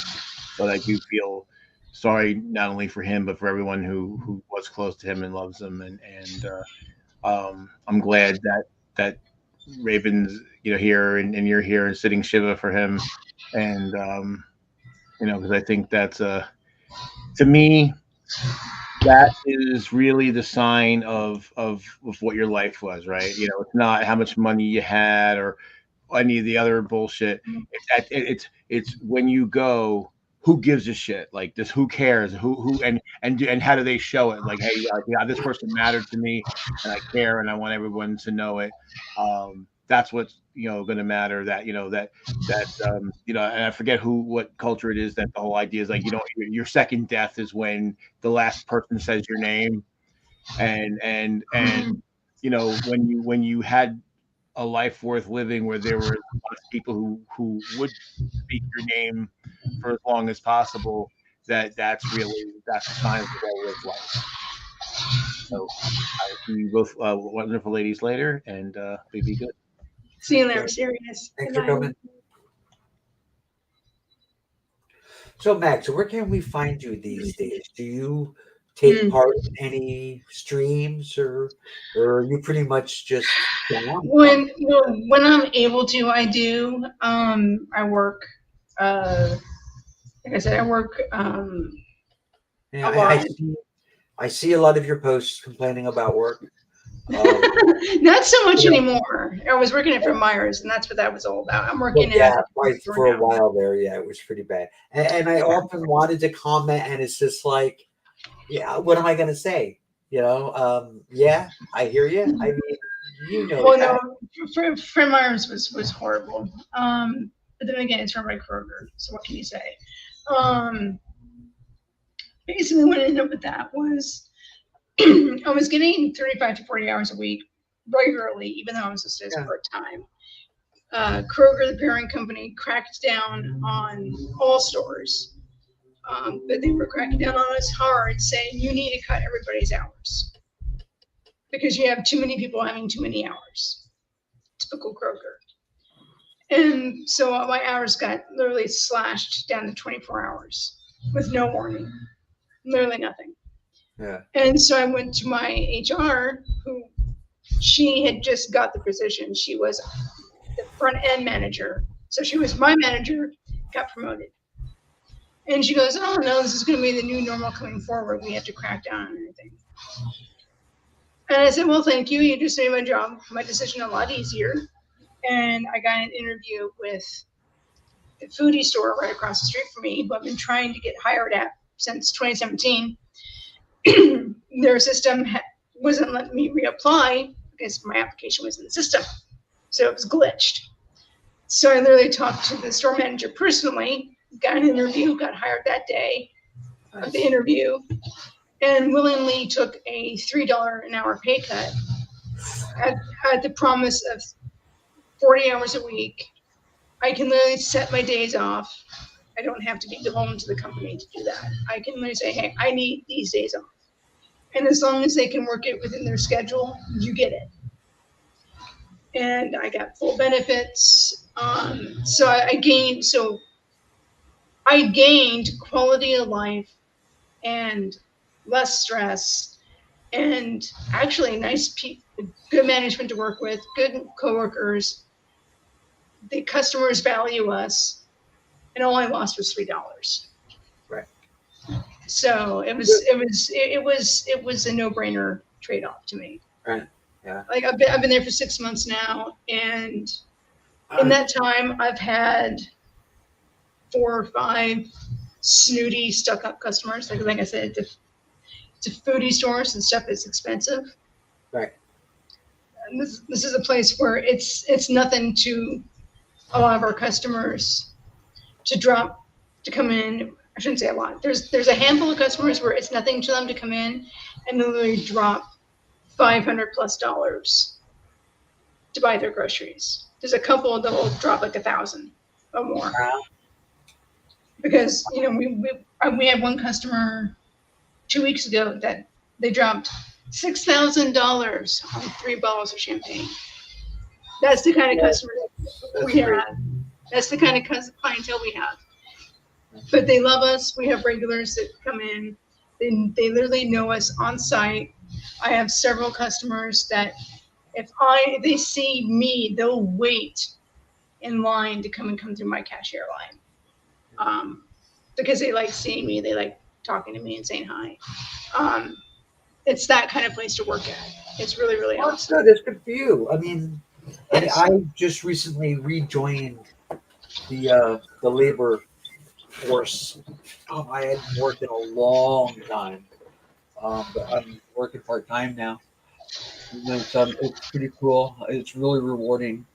Working at a school, teacher's assistant. So Hell yeah.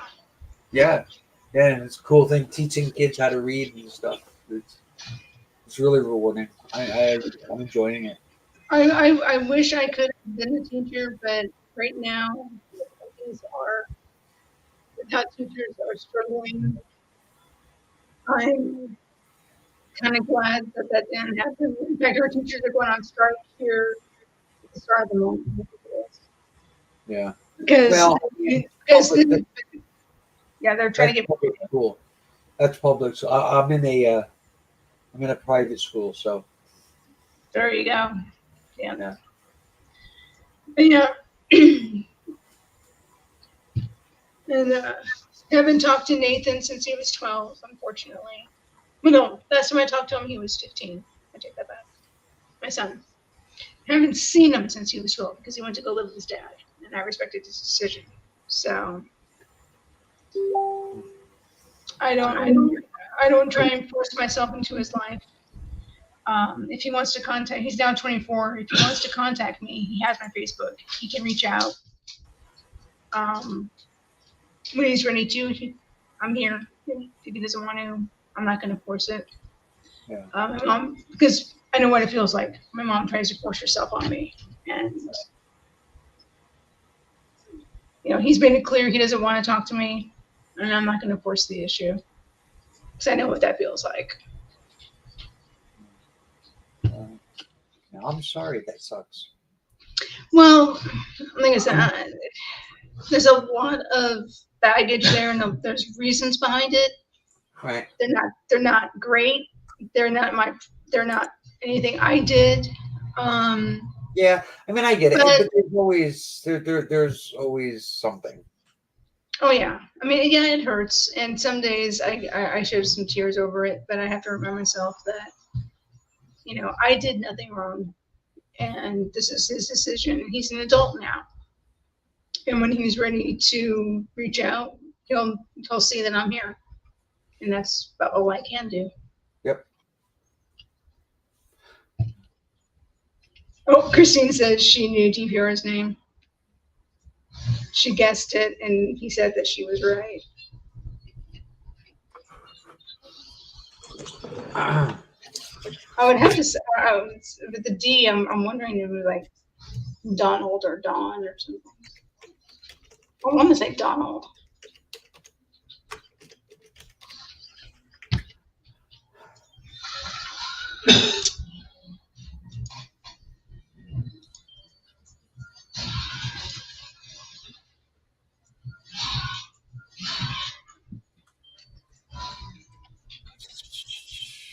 I think let's see, what was the last thing me and Dixie talked about? Let's see.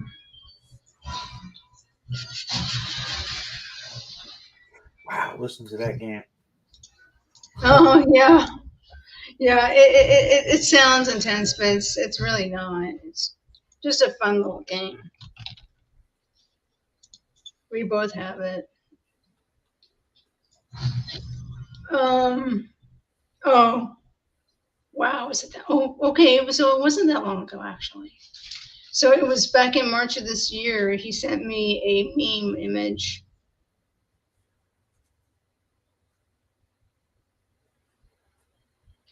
And then the one before that was from 2021 saying happy birthday. Apparently I had the same birthday as his daughter.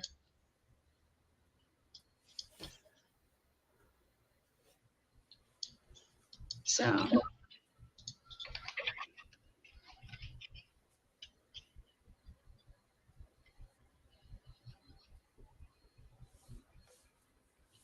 you are part of the conversation, Christine. It's just on a delay, that's all. About 20 minutes. I think it might be a little bit better now, though.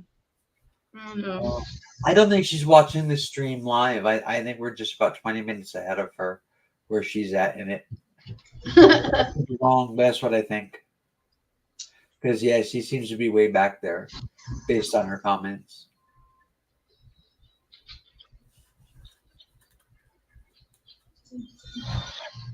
Yeah. Oh. Love you, Chris. I just find it interesting that it's that long of a delay. I'm actually kind of curious. Yeah, I don't think it's an actual delay. I think she's just not watching live. I could be wrong, but I think it's just she needs to move the The slider. The slider, yeah, all the way over. I think it might be back a little bit. Like I said, I could be wrong, but that's my guess because that's substantial. That would be an alarming delay. I would say. Oh, But oh my god. yeah, I mean, I think about cock. In fact, what was it? Amy, what was it that you guys called yourselves cock as well by happenstance, and what was it for? That was a cyber bear thing. Oh, okay, I can't remember what it was, but there was a group that she was part of briefly, and they called themselves cock as well. I said, you can't have that. was that actually about Dick though? I don't. Huh? I like cock. I can't help it. What was that? Was that actually about Dick though? It was. But I told her she still couldn't. I said, you still can't have it. I said, that's ours. So it was Dax that came up with the acronym Yes. COP, right? It was Dax. Coalition of Christian Kickers. Oh, Christian. It was Coalition of Channel Killers, I thought. No, it was originally Coalition of Christian Kickers. And I think we changed it along the way because of the connotation after a while. Yeah. Because it didn't sound politically correct. It sounded like we were being derogatory towards Christians, which, in a sense. Yeah, I mean, but we all were back then. Some of us still are. I'm intolerant against hypocrite Christians. Me too. But now, So I was supposed to have a consultation with the surgeon who did my bottom surgery for top surgery on November 7th.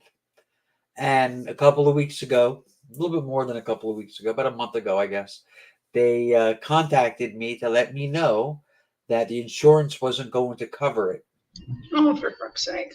So I went through the process of trying to find another doctor and jumping through all the hoops all over again.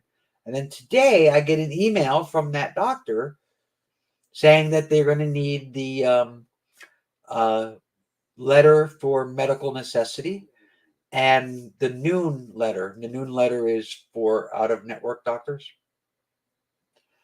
And I'm like, I already gave you one, but I didn't think this was still happening because of the insurance. And they were like, well, we're going to try. I'm like, well, okay, let's try.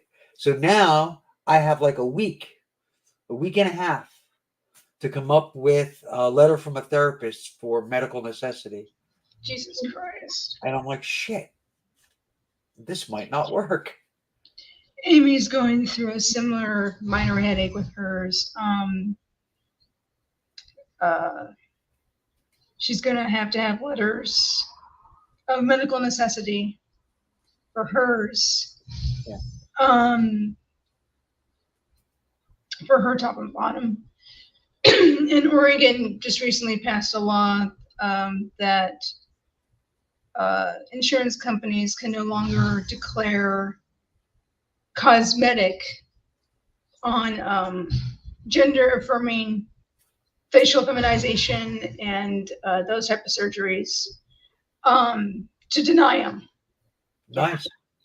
It was under an all-encompassing bill that included abortion rights, LGBTQ rights, reproductive rights, and that the Republicans tried really hard to get that stripped away. And fortunately, we still have a Democrat narrow majority here in Oregon, and they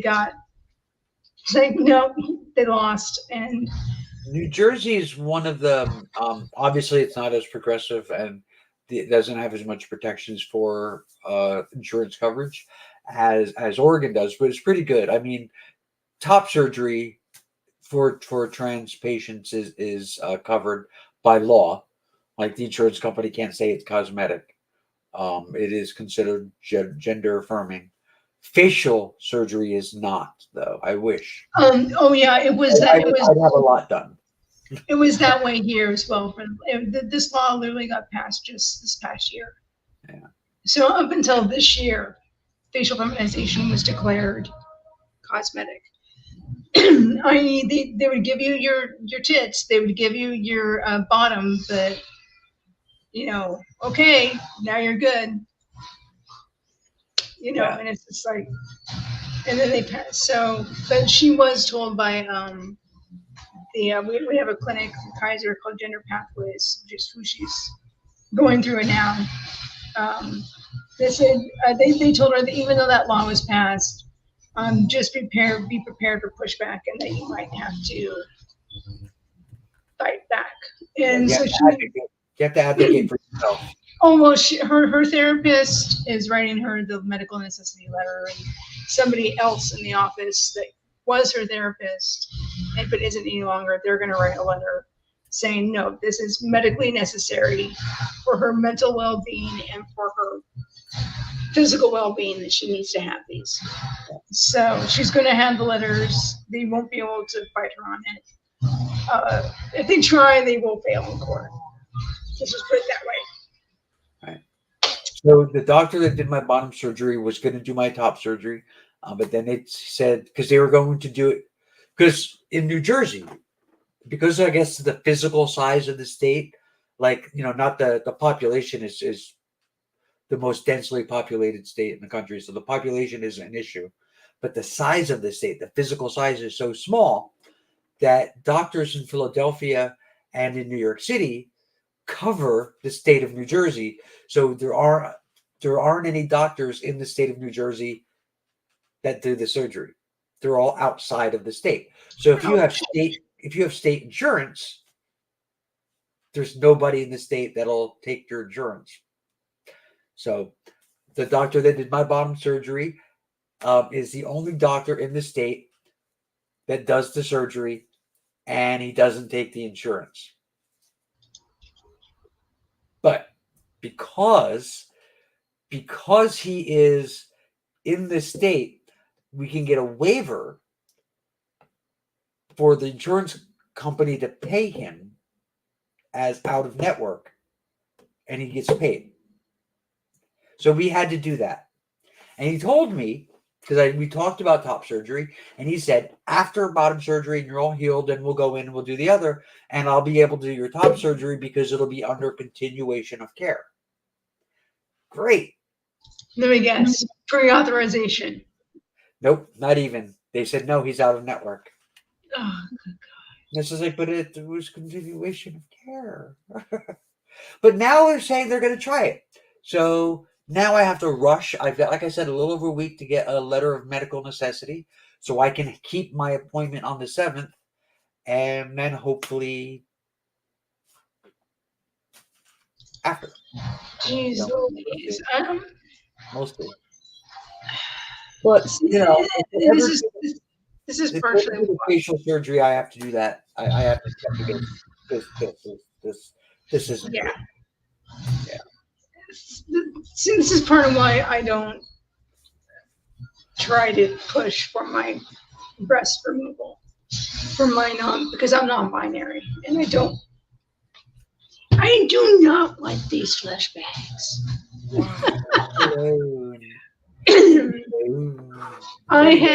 I have sagging flesh bags, and because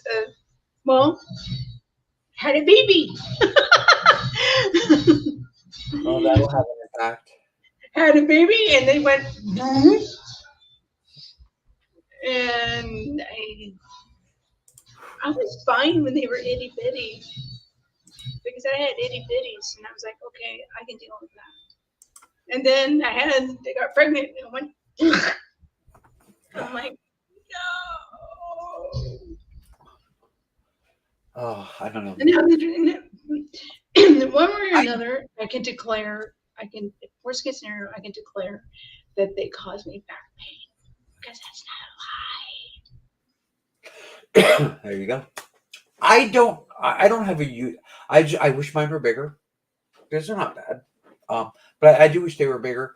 My biggest issue with them, like my biggest issue with them is I don't look good in a bikini because my chest is so broad that even though I can do all this and I've got, in a bikini, you can see that it's a man's chest.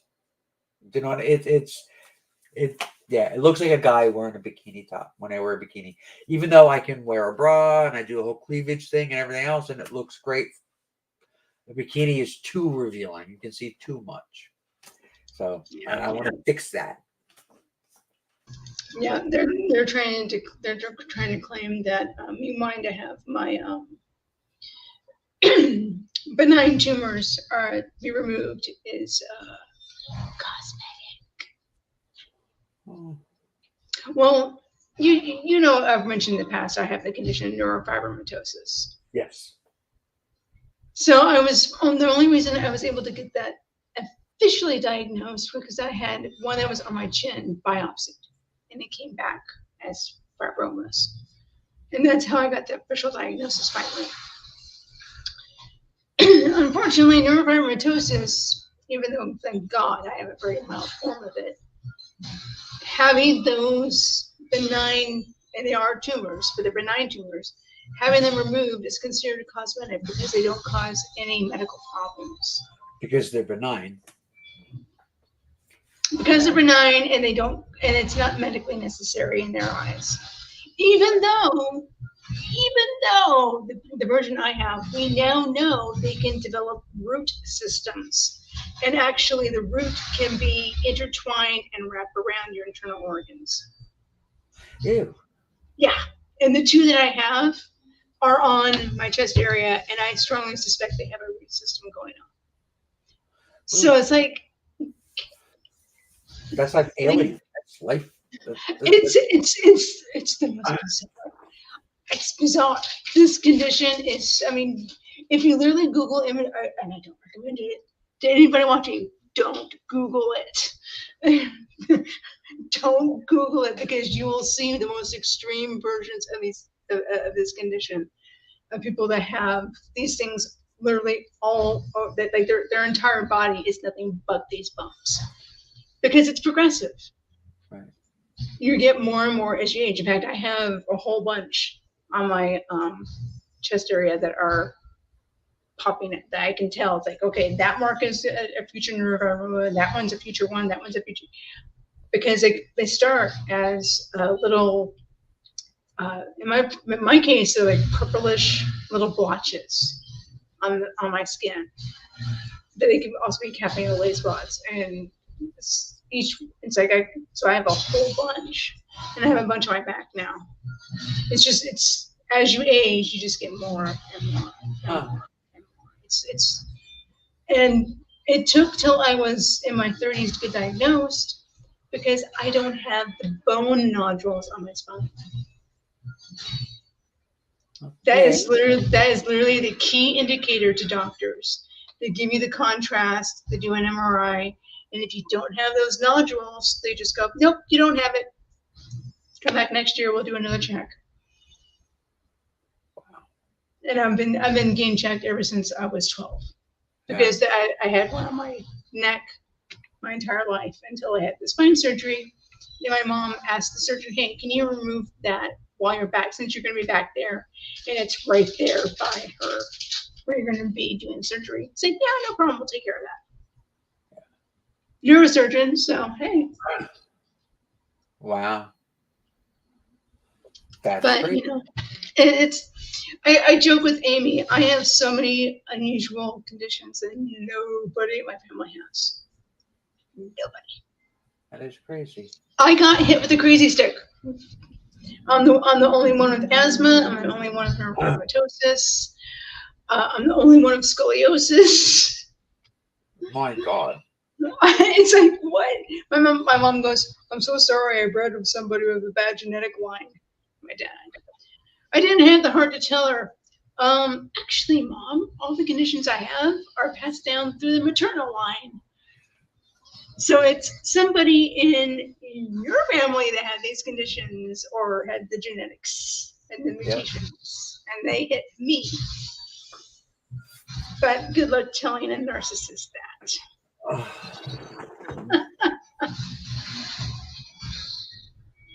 All right. I think I'm gonna shut her down. All right. I'm gonna go get myself a piece of banana bread. I'm gonna have dinner. Nice. Yeah, what time is it out there? It's about dinner time, right? 8 o'clock? It's a little bit past when we typically eat. It's 8 o'clock. Well, no, actually, no, it isn't. I usually get home at 7. So it's 8 o'clock our time. Yeah. Oh, I'm gonna do that. I'm gonna go get a piece of banana bread that I made yesterday. I ate about half. I made banana bread with chocolate chip banana bread. Made it last night. First time I ever made it. Oh my god, it's so good. I ate half a loaf. Is it nice and moist? Oh yeah, I ate half a moist. I ate half the loaf already, and so I'm gonna do that and pour myself a great big glass of soda and sit in front of the news. Okay. That's what I'm gonna do. We're gonna watch Angry Video Game Nerd. There you go. He has a new video out, so we're gonna watch it together. There you go. Oh, and I gotta send you the link for Matt's stuff. Yes. If he is still around. But yeah, I'll do that. Yeah, it was good seeing you. I wish it was under better circumstances that we were online. Thank you for taking the time to hang out with me and talk about Dixie a little bit. And yeah. We'll have to do this more often. Yeah, well, I try. You know what? I say I'm coming on all the time, and then I don't. I mean, literally, I do it all the time. Oh, wait, Christine. Oh no, what is going on? What is this? Christine is trying to get on, and it says Christine, and it says device not connected. What's going on? Why are you only halfway on, Christine? Oh no. Oh no. Where is... I don't know if she'll be able to see this. There's a private chat. Let's see. Christine. There she is. There she is. Can you hear me? Oh, yeah. There she is. Yay. Can you hear me? Yes. All right. I'm going to put a shirt on. Right back. Will it work? It works.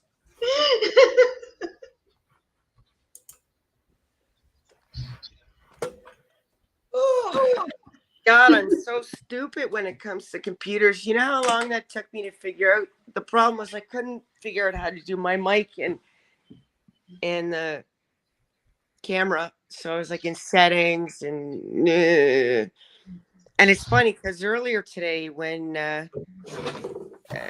Zamir did his, it was like that. I don't know how I did it, but I was in.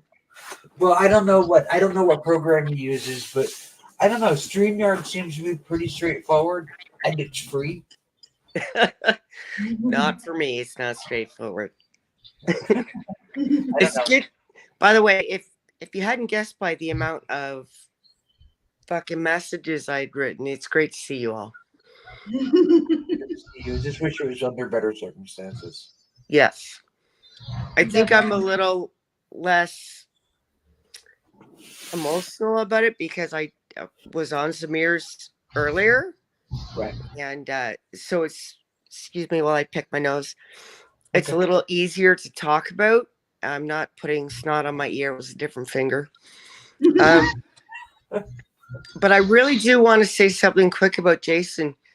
I don't know how or why he saw me on YouTube, but he's like, hey, that's someone I want to bring into this Skype group I'm a part of. And it was fantastic because Magenta, Raven, you were a part of it. Nero, who was Bright Eyes? I used to call him Bright Eyes all the time. He was, I think that's Soprano. Yes.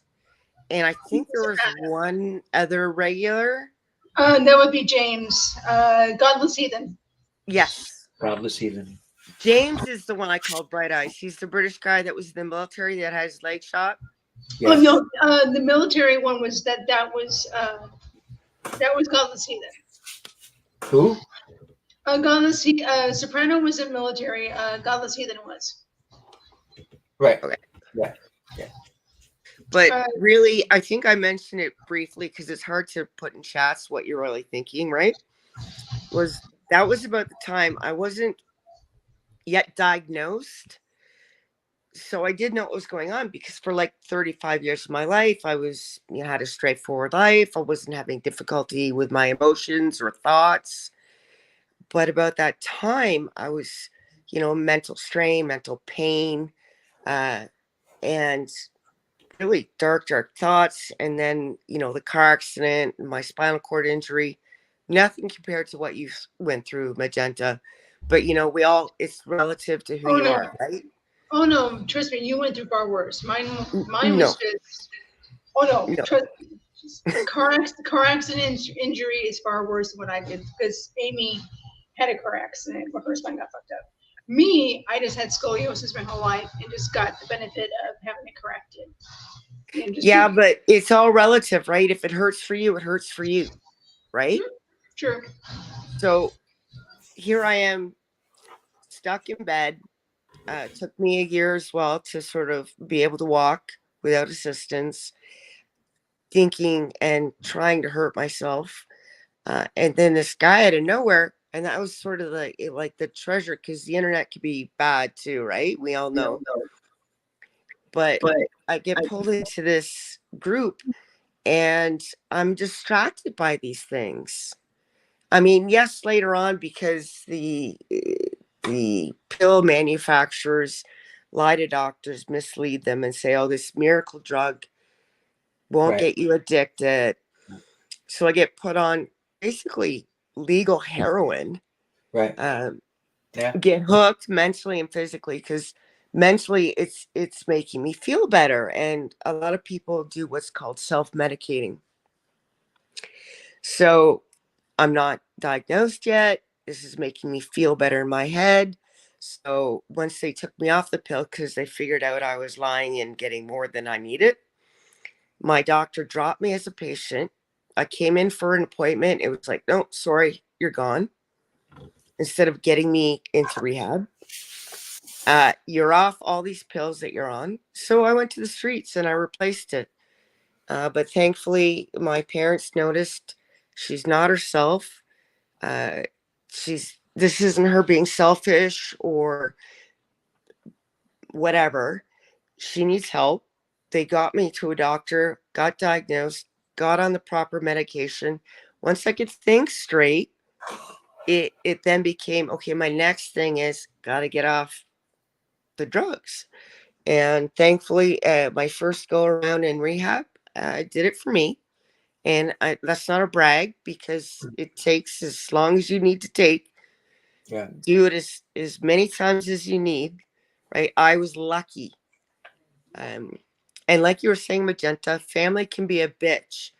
And the minute my biological sibling, because he's not my brother, I had one of dropped those. me like a hot rock. But the only reason, well, not the only reason, one of the reasons, sort of a stepping stone to me being where I am right now, was Jason. Yeah. Jason affected a lot of people in a positive way. Yeah. You did. You And really did. But I need to pop out because I need to go get some dinner. So I am going to do that. Enjoy. Don't be a stranger, everybody. Good boy. Yeah. Let's do this under better circumstances, okay? Definitely. Like the old time. That's what I was just saying to Raven. We need to figure out a way to do this on a regular. Like we used to. All right. See you all later. Bye-bye. Bye, love. I just wanted, where'd Joe go? He had to pop out. Okay. I was just gonna say, I really, there's two streams of trolling. There's like, oh, you're a fat bitch. Right. And then there's a way of doing it where it's done it with an intelligence. It's psychological trolling. Yes. Where Yeah. you can call someone stupid without them even knowing you're calling them stupid. And that was Jason. Yes. I was just going to He say was that. the master. He was the master troll. Yes, he was. Yeah, He was yeah. very good at it. And even when he was being mean, it was never malicious Right. unless you really deserved it. Right. Yeah. Yeah.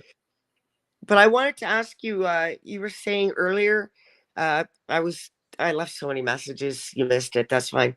But you said it was talking about the troll army and about Chris. Yeah.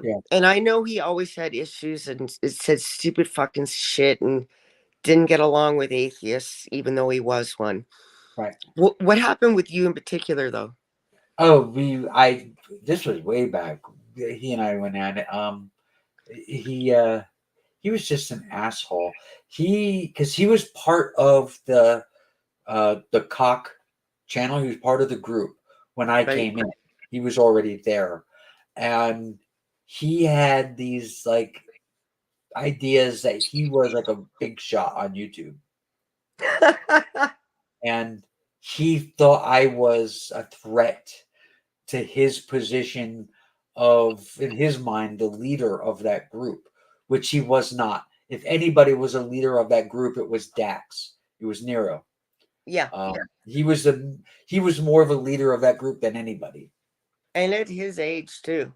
I know. Well, he was That always. fucker lied to me about his age, by the way. Oh, I'm not surprised. He was very young and very smart, very well read. Yep. Well, Chris was threatened. He would actually individually talk to the people in the group, saying that I was saying bad things about them, or that I was using the group in order to further myself.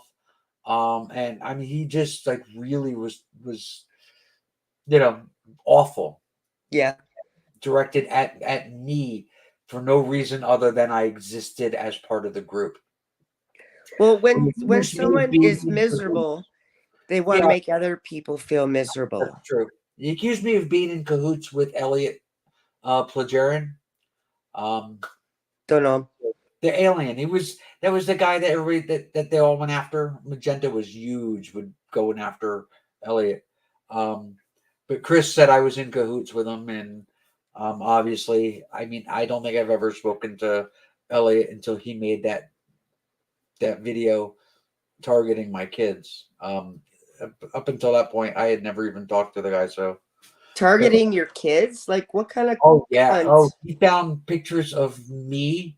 Not that they were hard to find, but he found nude pictures of me online, and Right. he would Photoshop them into pictures of my children. Fuck. Yeah. Oh my God. That's distributing basically child porn on his Yeah. behalf. Yeah. And that's illegal. Whether they're real or not. And I know they're not. Like, I'm not suggesting in any way that they were. Well, But I had gone to the police actually, and good. Interpol got involved, and the next thing I knew, I was getting apologies from Elliot. Too Whatever. late. Yeah, but way back, way before that, Chris the Atheist, like I said, he felt threatened by my existence in the group, so he went after me. Really paranoid type stuff, Right? and Wow. eventually he left Well, good. and was never spoken of again until now. I really fondly remember the days of our group chats on Skype because it was something to look forward to. Because like basically we were on there every day. Someone was in there in the room. It was And constant. I gotta put my phone down for a second. And you could talk to someone and I remember that's where I learned the phrase BRB. And I mean, like I was saying, when I first started streaming, that was an ongoing conversation that went on for years. Yes. And that was one of the great things about it was, like you said, there was always somebody there. Yep. And because there's people from the UK all the way to the Pacific Northwest, there was always somebody awake. There was And it always was somebody to talk to. like You know, for a decade. I mean, it was kind of like the United Kingdom Empire, the British Empire, where the sun never set on cock. Nor should it. Yeah, and nor should it. But I mean, it was always it Not was that I care really because I'm asexual. So, but for the rest of the world that enjoys it, but it was this ongoing conversation, like you said, any time of the day or night, there was somebody to talk to. yeah. Um, and I mean, after it kind of like faded off, I tried a couple of times to get it going again. You know, um, Well, I ghosted myself, so there's like it wasn't personal. Like I just wasn't around. well, it So wasn't just you. I mean, everybody vanished. But now, when I go to Skype, that conversation is gone. I mean, it just doesn't exist as a thing anymore. Um, it sucks. So, I mean, it was there for years and years and years, and people would jump in and jump out. Now it's just gone. And I think it was a case of the entire group being purged by Skype because it was unused. And they probably only have so much server space. I If guess, that makes sense.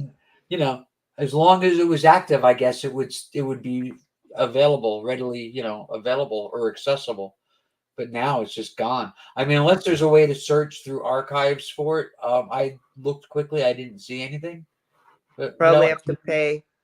maybe I'll look tomorrow or later tonight or whatever. Probably not tonight, but maybe I'll look and see if I can find it. But Okay. yeah, I looked before I started tonight and I couldn't find it. We should start the group again because you realize without that Jason getting me in that group, I wouldn't know you. Right. Isn't that weird? Like one action and this domino effect, right? Like I would know Magenta, I would know all these people.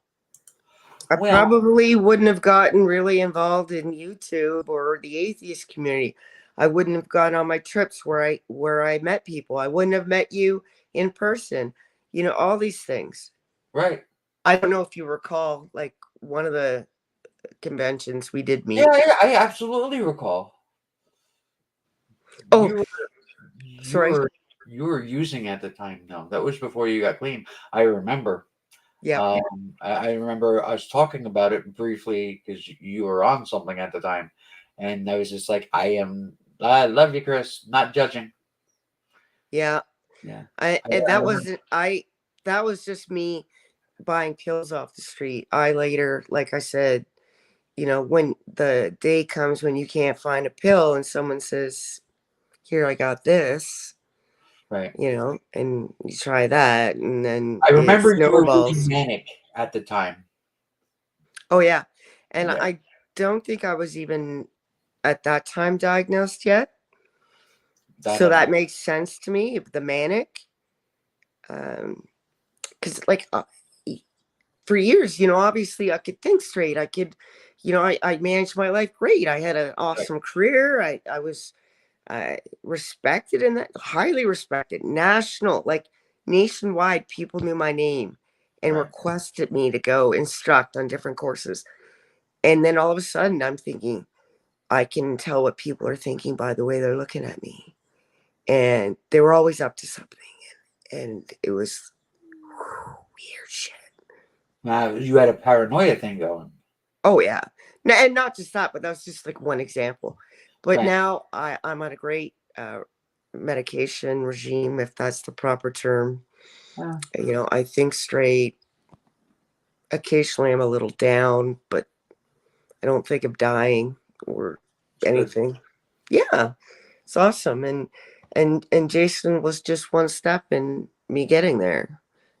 I think all those other things would have happened, but for me to make it to even just through the beginning stages of the depression and the suicidal ideation, right? I might not be here. What? Do you have Discord? Sorry? Discord. Do you have Discord? I know what the word like- means. Is that an like- app too? It's like Skype. Yeah, it's a platform. It's similar to Skype, I guess, in a way. Because I have a group on there. Soprano made it. It's called Dev Shell Circus. I have no idea how to invite people though. But if you don't have a Discord, you Well- need a Discord. Sorry. I will get it then. I will get it. And I do want you to know, like, it is late for a show like this, so don't worry that I think at the beginning you were pretty worried that not a lot of people. I was a little down, but like I said, I mean, I understand about half of the people I invited are in the UK, and they're asleep. I get that. I get It's that. like 5 in the morning right now for them. Yeah, I know. So, I know. and you got some pretty good people here that hadn't met up in a long time, yeah, that it was good knew to have people. Jason, that, you know, could talk about him and other things, because that's healthy as well, I think. Yeah. You know? Well, So- I mean, I don't think Jason would like it very much. Well, I think he would get a kick out of it at first, but I think he would be annoyed after a little while of everybody just talking about, oh, how wonderful, you know. You remember that Gemini guy? Wasn't he something? I think after a while he'd be like, all right, move on. What the hell? Yeah. Yeah, he would. Yeah. He'd be So- like, I'm bored. Well, he wouldn't say it like that, but he would be. He'd be like, let's talk Yeah. about something else. Yeah. Well, yeah, I could see him doing something like, yeah, how about them Mets or something, just to change the subject. Yeah. Let's keep it Mhm. moving. Hmm. Yeah. Just, it's funny how, like, one person, though, like, could change so much, or at least put you in a direction that you wouldn't have, you know? And how the internet gets you. I wouldn't know. You know, you live in a different country. I wouldn't know you. He lived in a different country. I would never have met him without the internet. So Well, many people never would have met. That's something that comes up with Peach and I, because I mean, there are two small people that live under my roof that only exist because of the internet. Exactly. Exactly. You know, there's internet babies. And they're wonderful human beings that Yeah, wouldn't be here. that wouldn't even be here. They wouldn't exist Yep. because I wouldn't have met Peach. Nope. Yeah. Oh, So- and I remember whatever happened. Sorry, if you don't want to answer this question, what happened to the cafe? Oh, so I had the one location and it wasn't working out. My business partner and I decided to close it and open up another one on the other side of town. And that one was doing better, but I didn't have a Because it was dining- quite remote. I remember. Yeah, well, I mean, where I live is remote. You know, it's a rural area. So the other side of town was better, but we didn't have a dining room. So, you know, it was what it was. But it was doing better. But then we had a lot of my business was really dependent on the weather, as far as like a lot of my customers were like area landscapers and a lot of construction workers and stuff. So if the weather wasn't cooperating, I Mhm. didn't get business. Mhm. So 2016, that spring, we had a very late leaving winter. It was cold into April. April and May was really rainy, and I didn't have the business that I should have had at that time of year that I would normally have that time of year.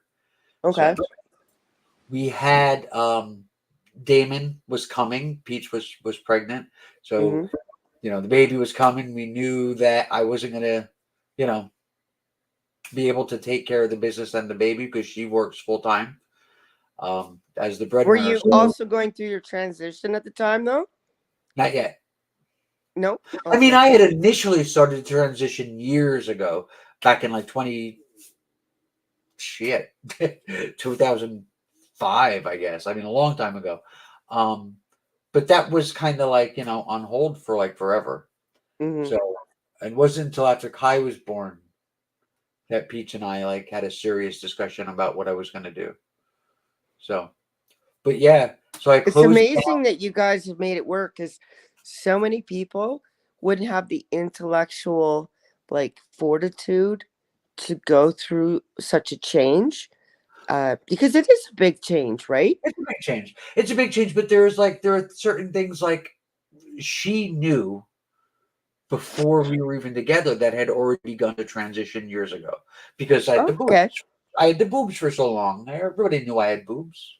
Yeah, but I always thought that was, more. I don't want to use the word fetish because that's not the right word. Right. But That that's what was people, more of a like a personal, like I like my body like this. right. Not because you can have them and not necessarily want to be a woman. Like that might just be something that makes you feel Right. good about yourself and Right. your body image, right? Right. Right. And that's what a lot of people like. My mom, when I came out as trans, my mom, she's like, I knew you had boobs. I just thought you were a pervert. And whatever. I get that. Whatever. So yeah, but when I, decided to, and when she and I discussed it, and it kind of went in stages. It was just like, oh, how about I do this? And but what if I did this? But what if I went further? You know what I mean? And she was just like, well, whatever, that's good. I want you to be you. I want you to be happy. I want to whatever you do, whatever is going to make you the happiest. Wow, that's awesome. So, like, And there are were just are things you at the in end? a vacuum. I'm sorry. Sorry, are you at the stage where you feel you've accomplished what you want to accomplish? If you Mostly. want to share, I don't care if you don't want No, to. mostly. I mean, there are things that there's not a lot I can do about, like this right here. Like what? I can't really see. It's dark. No one can do anything about their face, honey, and you've got a nice face, so shut up. the masculine face that I wish I didn't have. The shoulders that I wish I didn't have. It is what it is. I wish I didn't have a double chin. Uh, it is what it is sometimes. Yeah, I guess So it's a lot more important too with who you are as like a sex though than a double chin. So I hate that minimalized. I can't say the word no, but because I I have a know but stutter, you're and I not didn't wrong mean to. though. No, but you're not wrong though. But I mean, yeah, there's um, the feminization of the face is something that's difficult to do without surgery. And in my state, insurance doesn't cover it because it's considered cosmetic. Um, while I agree that it is cosmetic, that also doesn't No, mean it's not. I It don't also doesn't agree. mean it's not necessary. I don't agree. So, because But sometimes but cosmetic is necessary. I don't agree because it's a mindset. It's a mental Right. health issue, if you know what I mean. It's Yes. not cosmetic. It's who you are. Like if someone lost a limb and you could replace it because it's a part of who they are, that would be So medical, right? I have facial hair that I have to stay on top of, and I can feel right here and right here, right now. I have stubble that I can feel, and I hate it. And insurance won't pay for the hair removal because it's considered cosmetic. And if I were to complain about that, it wouldn't take much to remind me that there are plenty of cis women that have facial hair, and nobody's covering that, and that's true. Can Um, you I buy something online that's probably very expensive at first, but like a home? I got Because one. I did get one. I haven't used it yet. I just got it. Just came last week.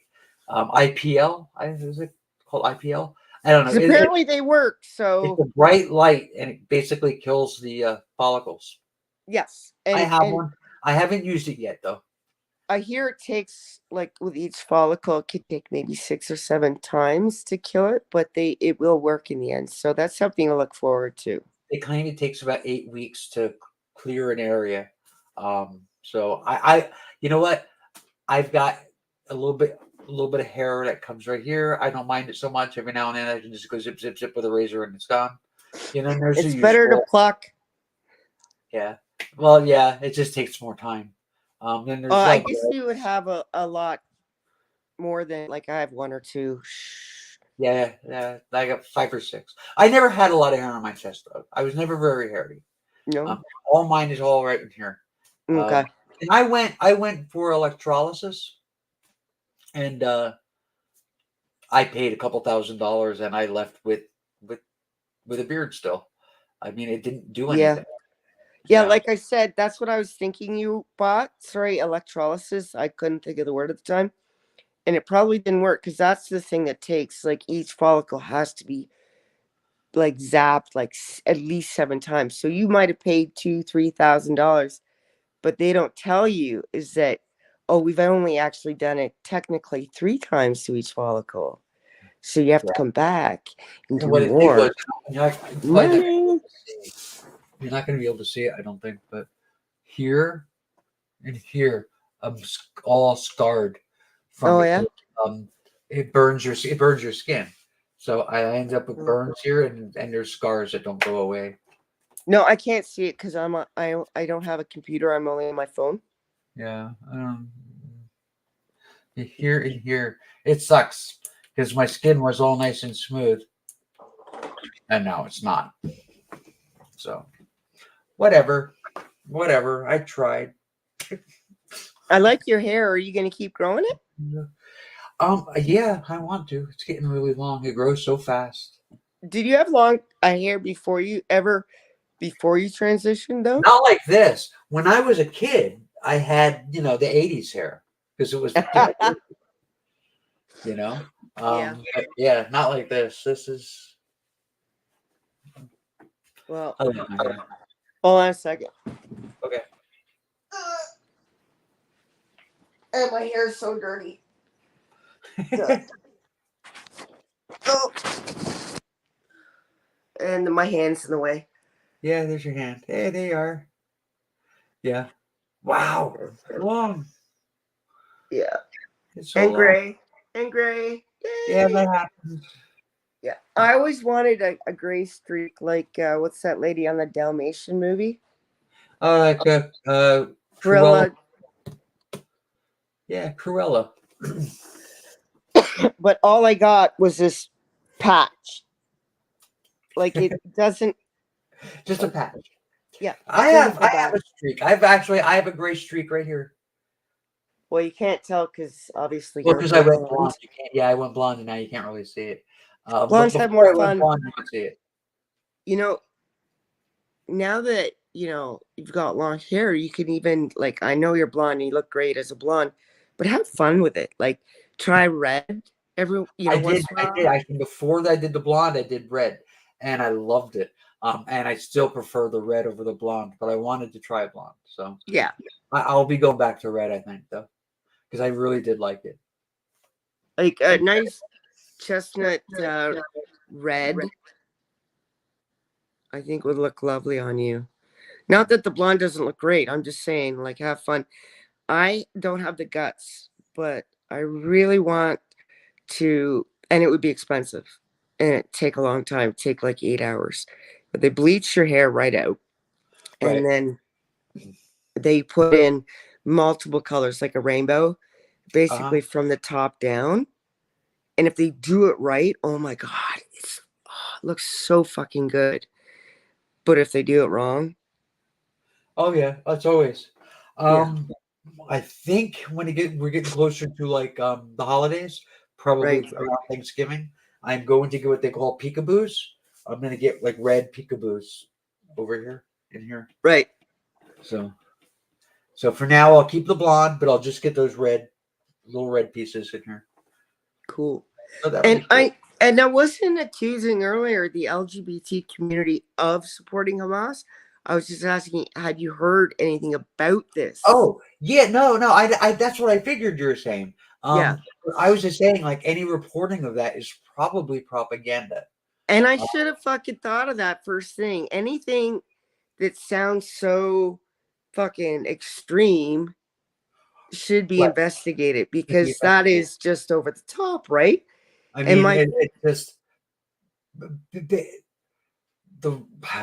right-wing media is so desperate to twist anything that if there was an LGBT disgusting somewhere, oh yeah, absolutely, that supports Palestinians, they'll twist it to say that they were supporting Hamas, and that's obviously what they've done here.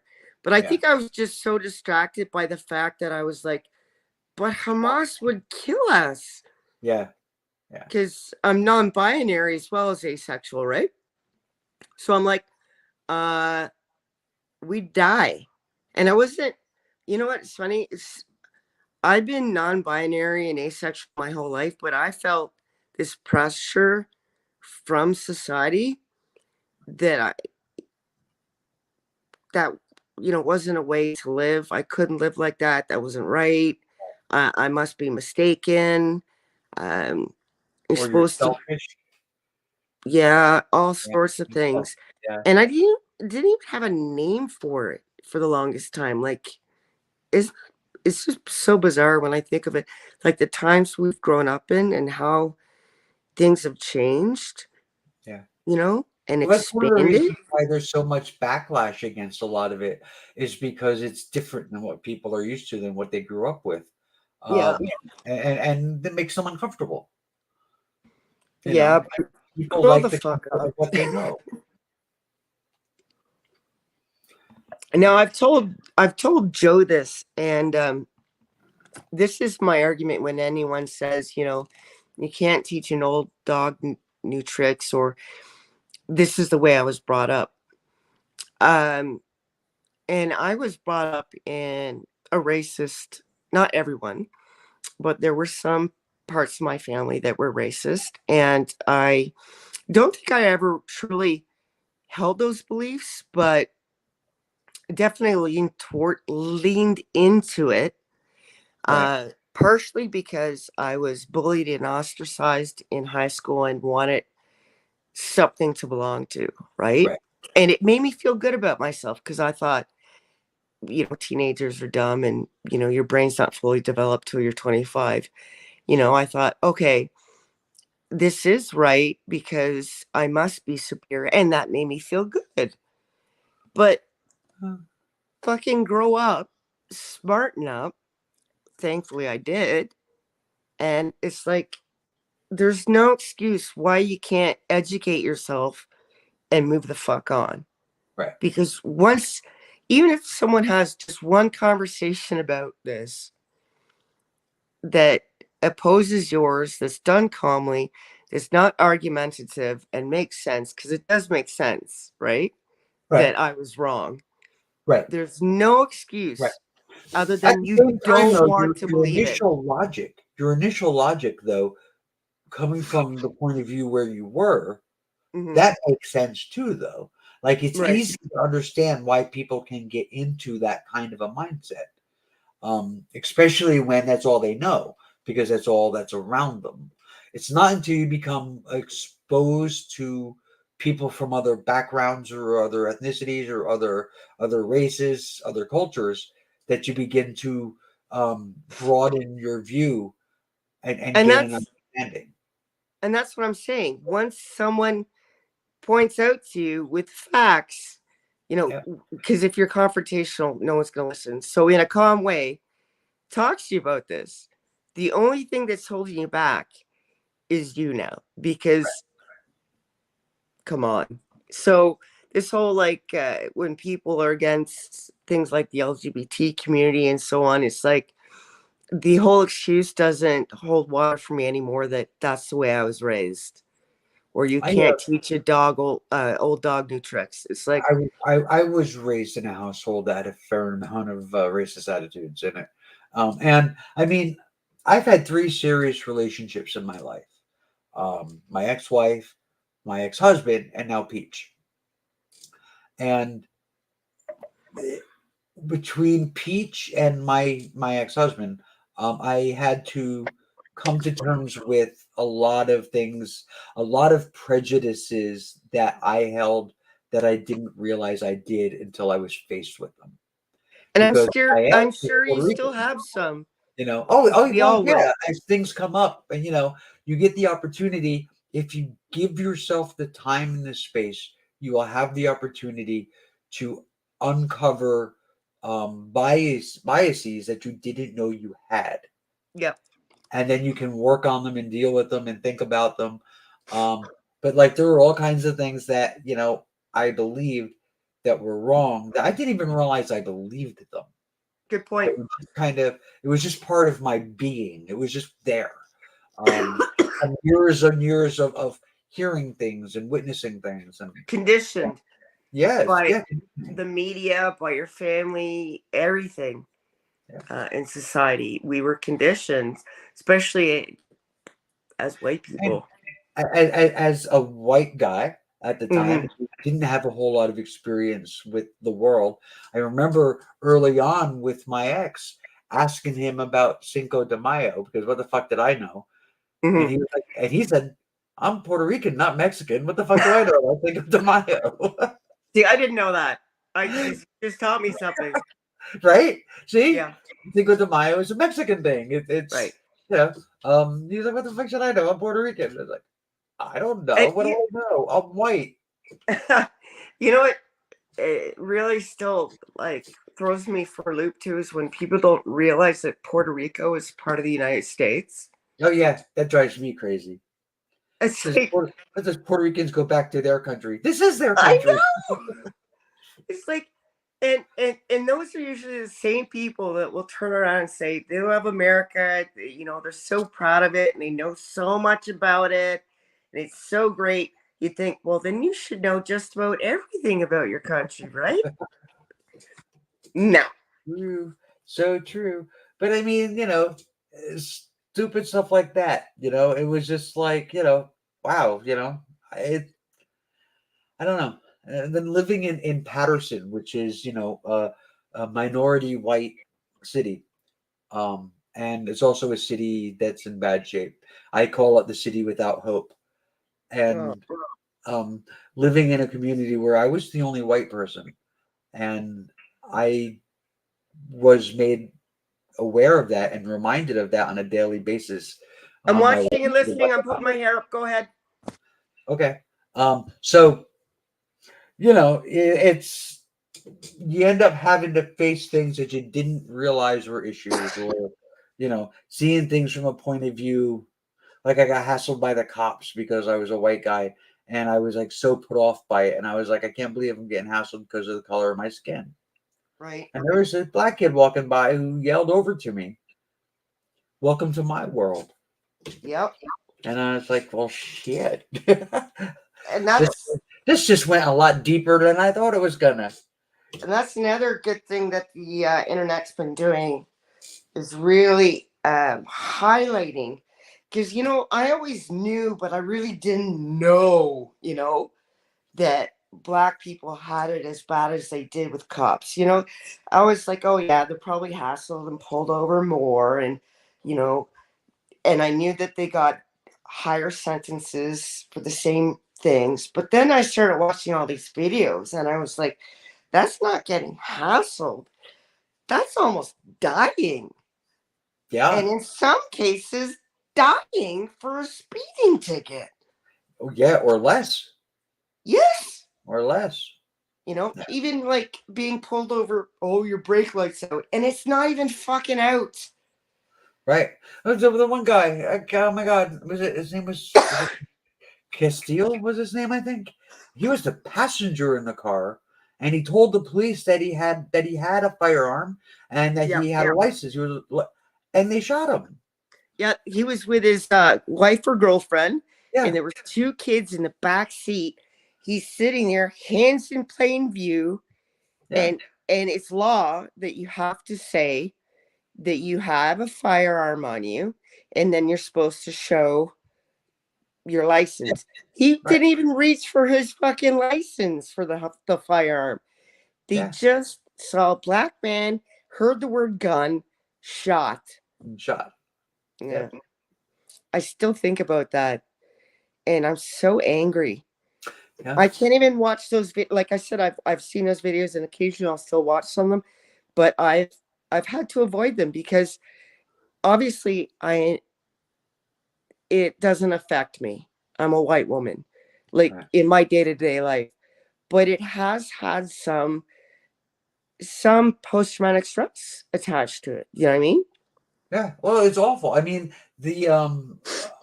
I the last couple of years I have found it difficult to watch the news, and when there's something that's really, really awful, I don't because I can't. I've stopped watching the news. The Uvalde, whatever it is, school shooting in Texas, Yeah. was so horrific. Like the footage, not even the footage, the coverage of it was so I couldn't. I would be up at night crying. I mean, I couldn't watch it anymore. I had to keep turning the TV off. So now, if there's like a major thing happening on the news, I don't watch it. No. Or if Yeah. it's on and it's just in the background, whatever, I'll leave it. But I don't actively watch it. I can't. watched the cameras from inside the school where the cops went in, and I got so fucking angry because I was already angry because I knew it took them over an hour to do anything. But There when was I the kid that was watched in the bathroom, there was a kid that was in the bathroom, and he came out of the bathroom and he saw all the cops, and he turned around and went back in the bathroom. Right, that kid had more courage than those police officers because they ended up leaving the hallway. Yeah, there was one cop, and the only reason he did this, but he got pulled back. He went storming in because I think his wife worked there. Yeah. Other cops physically grabbed him and pulled him back. Yeah. They analyzed it, if he'd actually gone in, because at that time the shooter was in a closet. If he'd actually been allowed to go forward, he probably would have. No, he would have fucking killed the shooter, and not as many people would be dead. Right. Not as many children. Yeah. Yep. It's so long. It's like, you fucking signed up for this. They always say, I have to go home safe to my kids. Sure you do. Absolutely agree. But you're supposed to serve and protect. And your first job is to protect the innocent. That's what you signed up for. That's it. That's the job. And they didn't do it. No. And if you don't want to do that, go fucking deliver milk. Yeah. You know? That's your first job. Second job, yes, get home safe to your family. But if you don't accept the first part of your job, don't be a cop. Don't be a cop. Exactly. Yeah, no, that whole thing, that was disgraceful. That was absolutely terrible. And then, I mean, people were telling stories and giving descriptions of the injuries of the children, and it's just like, I don't need to hear this. I need to sleep. Not only that, I don't need your description. I already know that without knowing how they died, their death alone is too much and wrong. Right. Even if someone walked in that school and showed them a gun, that's wrong and too much. The effects of an AR-15 on the human body, on a child's body, and I'm just like, an AR-15 is an M16. It's the same fucking. It's the same fucking gun. It's the same thing. And I mean, you know, although I was never, I'm not a combat vet. I served. Me too. I know what an M16 can do. Yeah, no, I don't want to imagine what the M16 or an AR-15 will do to a child's body. Nope. And I think you remember that, you know, that I served as well, right? Mm-hmm. So what I don't get too is that per capita, we have the same amount of guns per capita, right? But we have really strict laws. That doesn't mean that bad guys can't get their hands on guns. So it's got to be more than just our rules. I think our rules have a lot to do with it. But there's something else, this unquantified thing. I don't know what it is. We're crazy.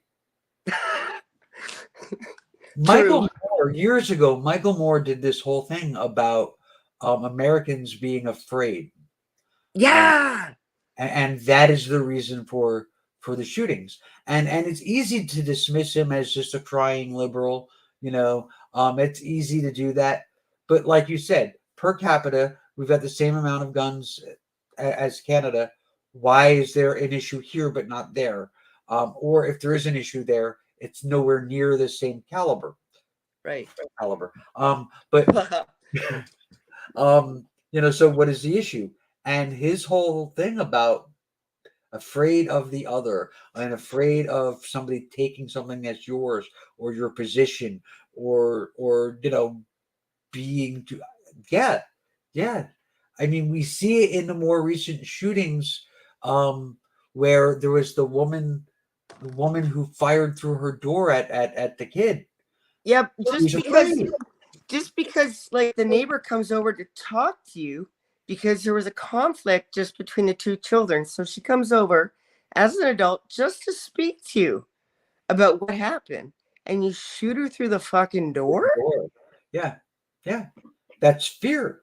The kid that went to somebody's door because they had a flat tire, and they got killed on the steps.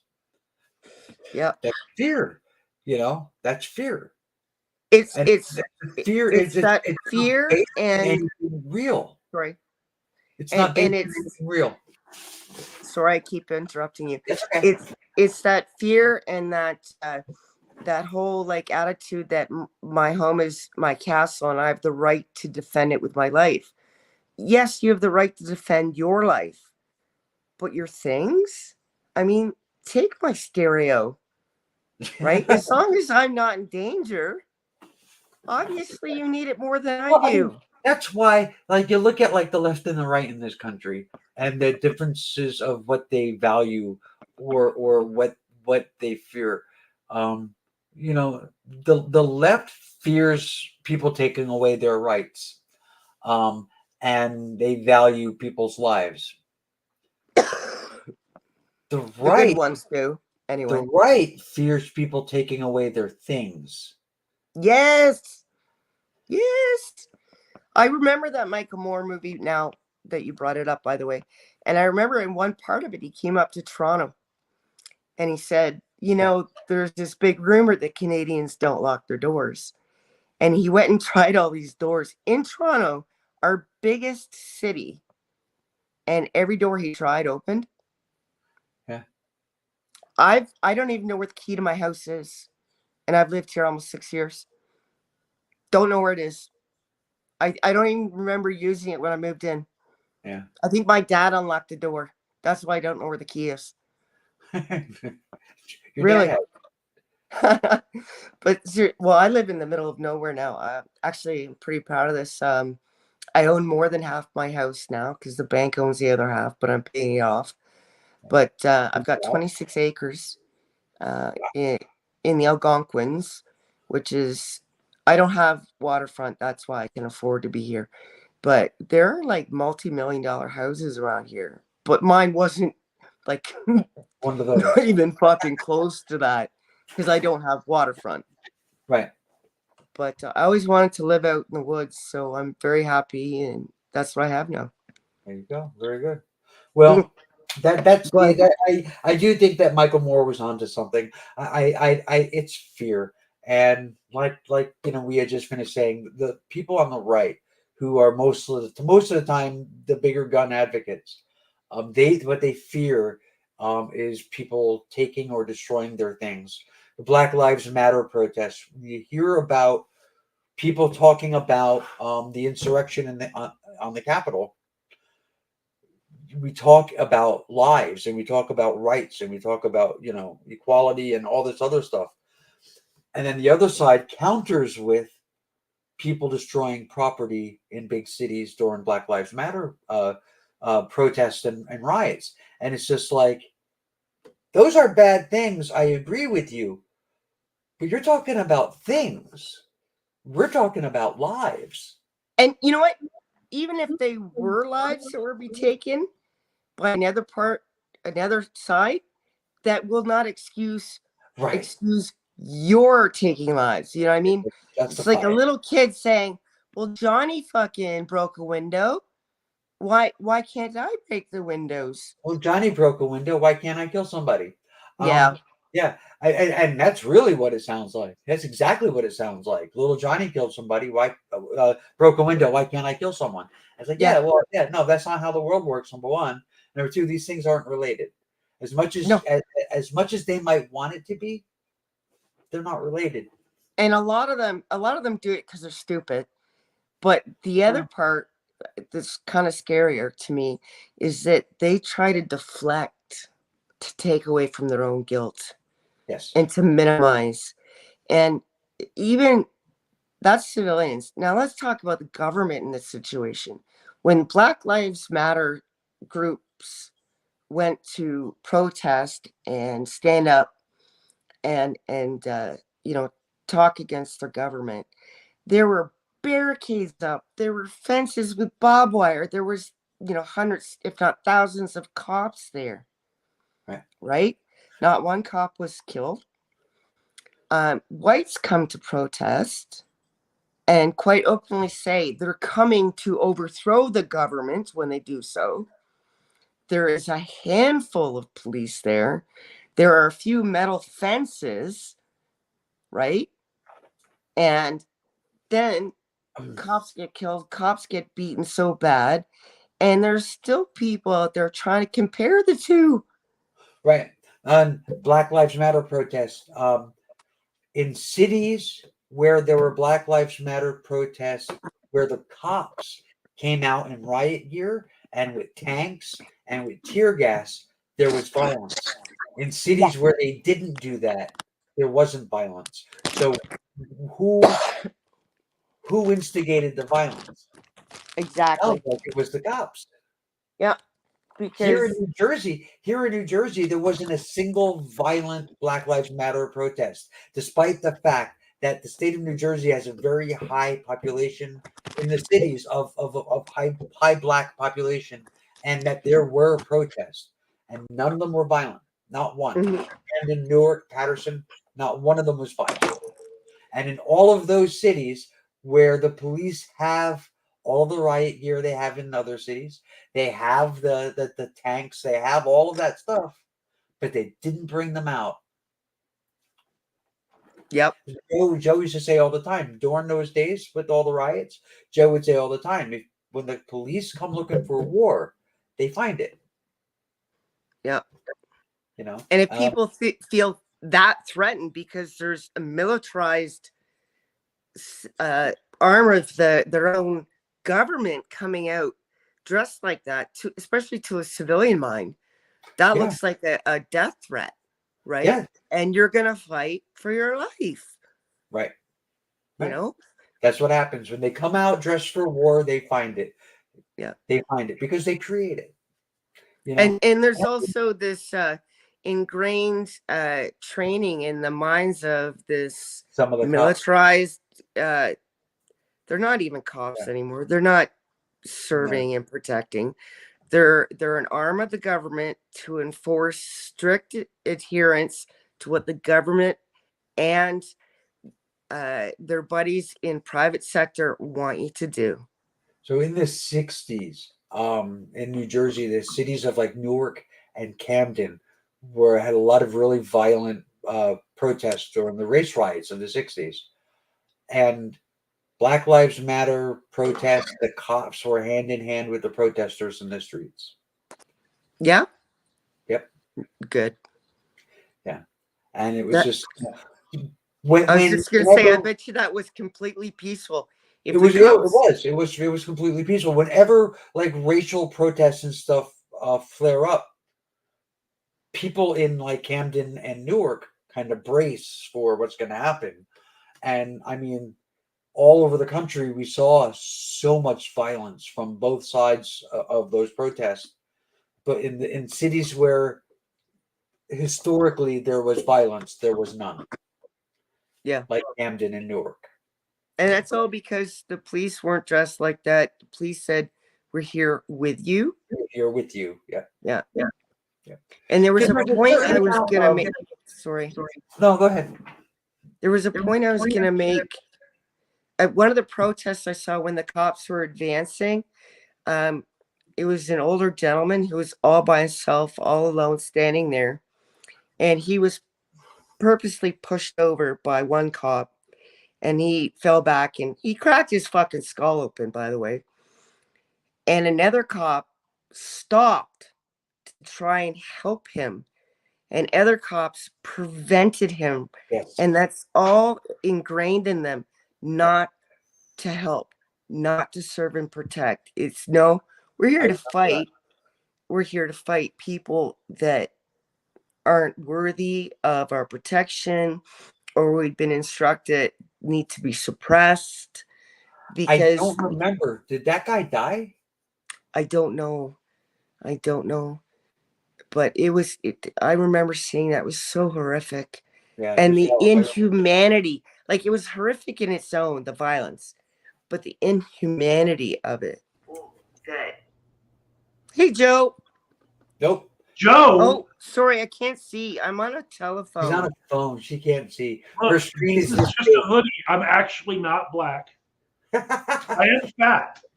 I'll give you that. But I hope Joe watches this at 3 hours in exactly to see that, you know, us fat guys do all look alike.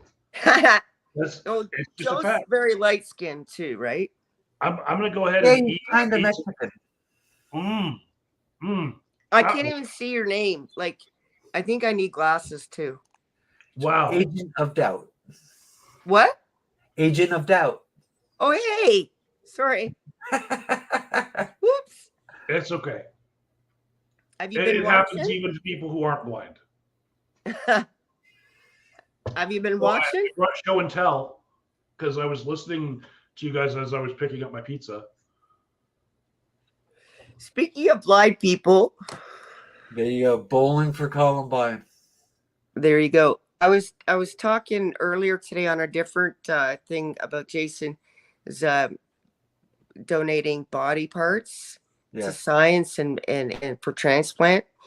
And my nephew was born blind. He was denied some oxygen at birth, so it affected that part of his brain. So it's not like he can just wear glasses. They're destroyed. You can't really see. It's like 200/20 or 240/20 or something like that. So everything's sort of different shades of gray blobs, right?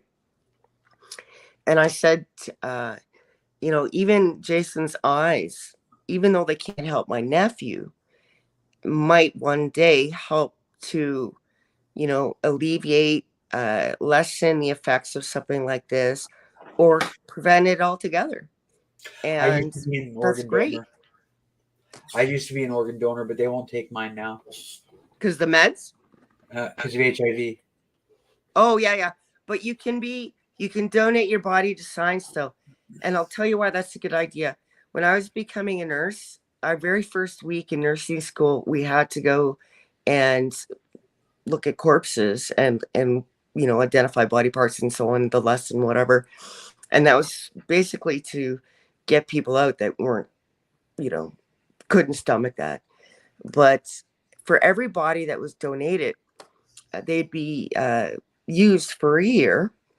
And at the end of that year, we'd hold a memorial for that person just to thank them. And we wouldn't know them, but to thank them for the help they gave us in education and the selflessness of that donation. So you can still do that. Yeah. Hey, AOD. AOD. Hey, I was having a bad day, but I took a nap, got some pizza. I was listening to your show through Joe and Magenta and now Christine. You know what's great?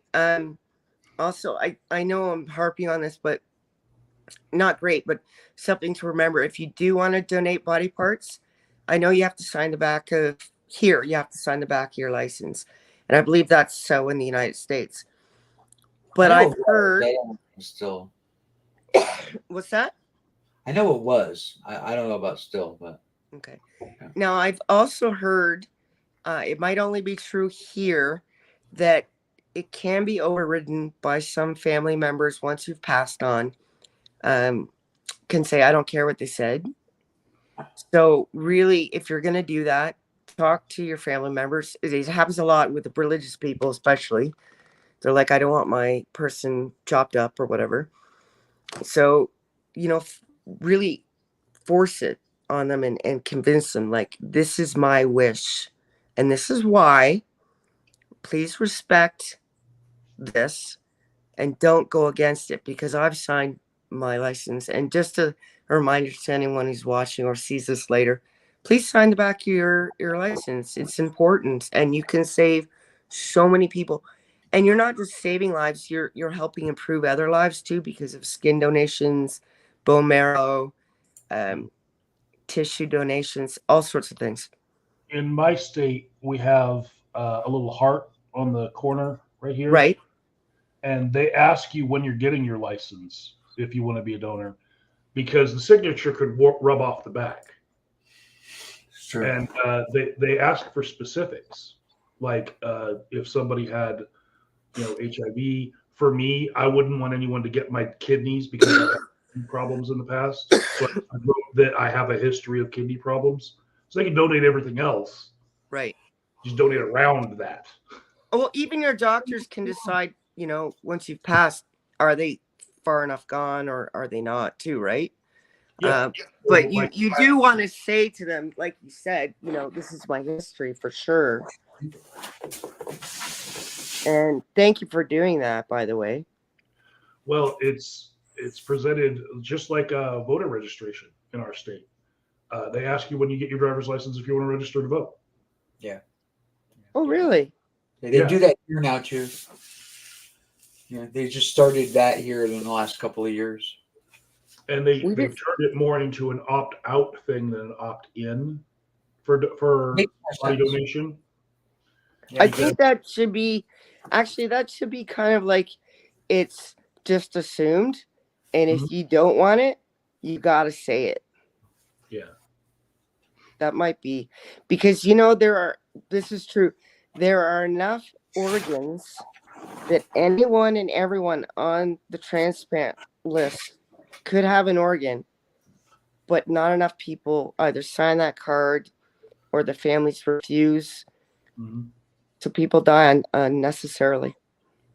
Well, if I was in an accident in Colorado and they were looking at my body for donation parts, they pulled it up in the system and they'd see, hey, he's flagged his own kidneys as maybe not good for transplant.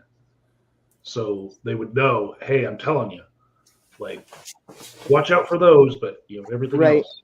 Like, pay special attention. Double check this. Yeah. Could still be some part of them that they could use, but they've been through the ringer. Oh. Yeah. And that's another thing people don't realize is that even like one lung, so sort of like there's one of your lungs has 3 lobes, the other one has 2. A liver, depending on the size of a person, if they're a child or not, a liver can be divided in an adult and donated to a couple people, a small female or children. Same with lungs. I don't know about other organs, but it might be true there too. Oh, intestines for sure can be divided and help different people. I should be on Jeopardy. But please excuse me, BRB. Uh-oh. That means I've got to help you entertain the masses. Oh. Having a good day? It's all right. Well, I just ordered myself some pizza so I could have some leftovers through the blizzard. Blizzard? Yeah, we're getting at least like 5 inches tomorrow. Wow. It's going to be tomorrow all the way through Sunday. Oh my God. Is this early for It's you? not a New Jersey blizzard, but apparently it's going to be pretty bad. Is this early for you? Yeah. Well, so I remember Halloween being something where all the kids have to wear jackets underneath their costumes. Yeah, here too. And kids crying about it, like, yeah, you're going to ruin it. Yeah, here too. Yeah.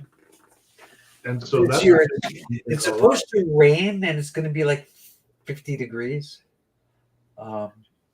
I grew up in California and Arizona, so that wasn't a thing for me. But like I've seen kids like looking like Kenny stuffed in that big parka-like thing, and then having a costume over top of it. Yeah. Yeah, I've done my share of that kind of a thing. Hi. Welcome back. Christine, we were talking about trick or treating in the cold. Yeah. Well, she lives in Canada. She knows all about that. Canadians have Halloween. What? It's a fair question because they Do don't we have have Halloween? they don't have Cinco de Mayo. No, we don't. Funny you should say I was that. listening, by the way. Oh, good. Yes, we do have Halloween. Some years you got to wear a coat over your costume, but milder Octobers, you just have maybe an extra little layer underneath it. Okay. Or even there's been, when I was younger, there was a couple Octobers where I just wore my costume. Christine, I don't know how Canadians would ever hear about this, but I have it on good authority that Cinco de Mayo is actually the American Mexican Independence Day. September 19th is actually Mexican Independence Day. They have a completely different day that they celebrate it. Well, I mean, Cinco de Mayo is not Mexican Independence Day. It's what the hell is it? Day of the Dead? No, that's Halloween. Oh. That's the day before Halloween. Oh. Cinco de Mayo, yeah, isn't it the day after the 4th or something? Well, it's the 5th of May. It's the day after Star Wars Day. May the 4th be with you. Yeah. Okay, so Cinco de Mayo celebrates the Mexican Army's victory over France at the Battle of Puebla during the Franco-Mexican War. Okay. I really hope Joe doesn't watch the show now because he really does not like Star Wars Day. Why not? He does not like people saying that. Christine, like, I'm going to tell him, watch it 3 hours in, but then, like, stop 5 minutes later. So that he could still love Christine. Why doesn't he like that? You know, he also hates pumpkin spice. Well, who doesn't, right? No, I like it. I like pumpkin spice, sorry. But why doesn't he like that? 4th of July? Because it's not really pumpkin spice, because it's pumpkin pie spice. Okay, no, the 4th of July thing. Oh, no, may the 4th be with you. That drives him crazy. But why? I don't know, but I think the only thing worse would be if you were to tell him that you literally died laughing. I hate it when people say literally and it's figuratively. I literally hate that. They literally don't mean literally. You're right. They literally don't mean literally, and I literally hate that. Literally. I gotta stop smoking. You eating pepperoni pizza over there? I am.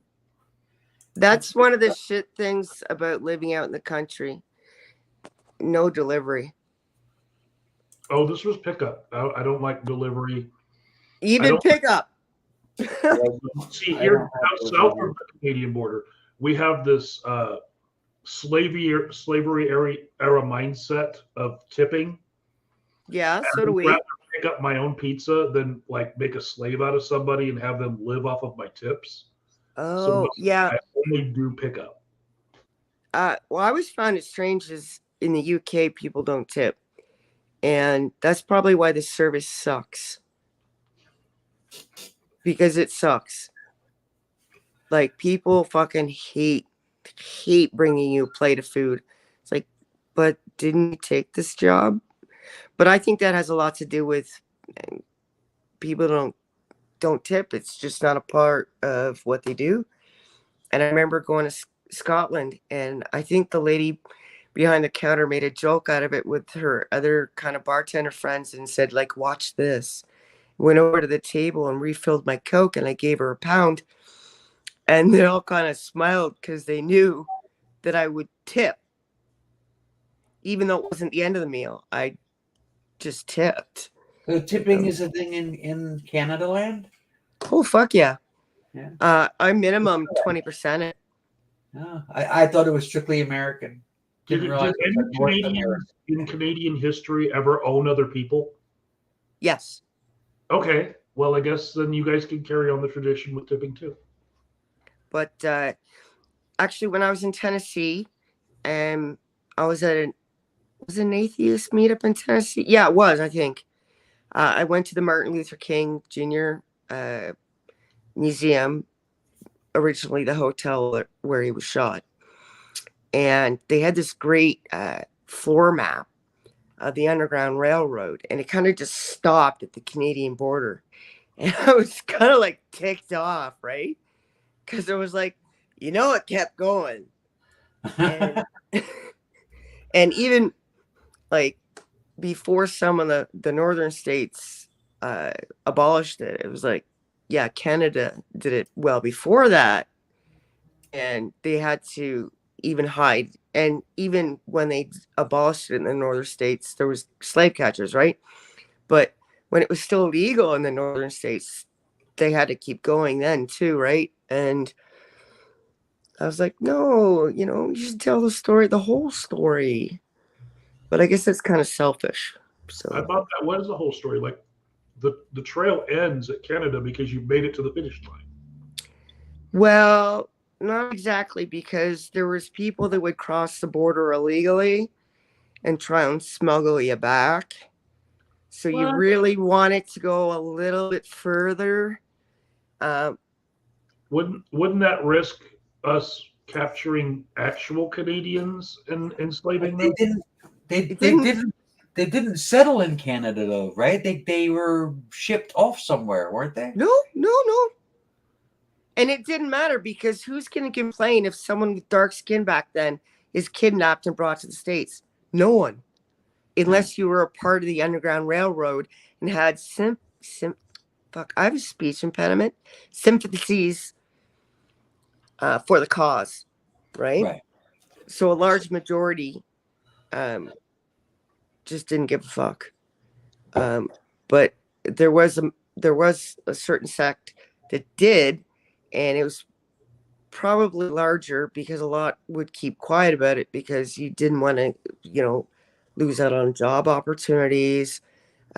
Family members would disown you, so a lot of people kept quiet.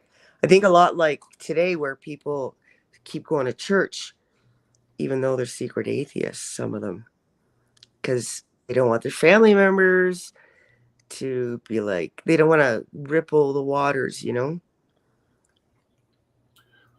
I do know. Before I was an out atheist, I was a football fan. And I would tell people I don't want to go to church because the game is on. Oh, I was wondering what the fuck you were getting at there. I'm like, football. Oh, no, like American football. Oh, Not yeah, like I get it. Sunday soccer. football. Now I understand. Sunday But at first I was like, I didn't make the connection. Sorry. Yeah. So I our didn't gridiron football is played primarily on Sundays. On Sundays, yeah. Yeah. No, when we say football up here, we generally think American football. And we don't even call it American football. It's just football. Even though the entire world, basically, it's like the number one sport is actual soccer.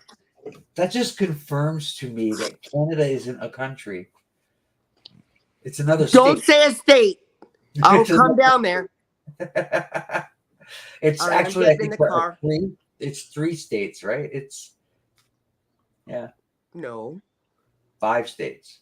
No. How many are you? We've got 3 territories, and you look up how many provinces we have, because we have no states. Well, your territories are each a state. They're the northern states. No. Although I wouldn't mind if a couple of your states joined Canada and you could become Canadian. Somewhere in the world, there is a Puerto Rican ex of Ravens. It's like, how did Canada jump the line? We're supposed to be a state. Yeah, we were talking about that earlier too. He actually he wouldn't go for that. Well, I don't know about now. Who knows?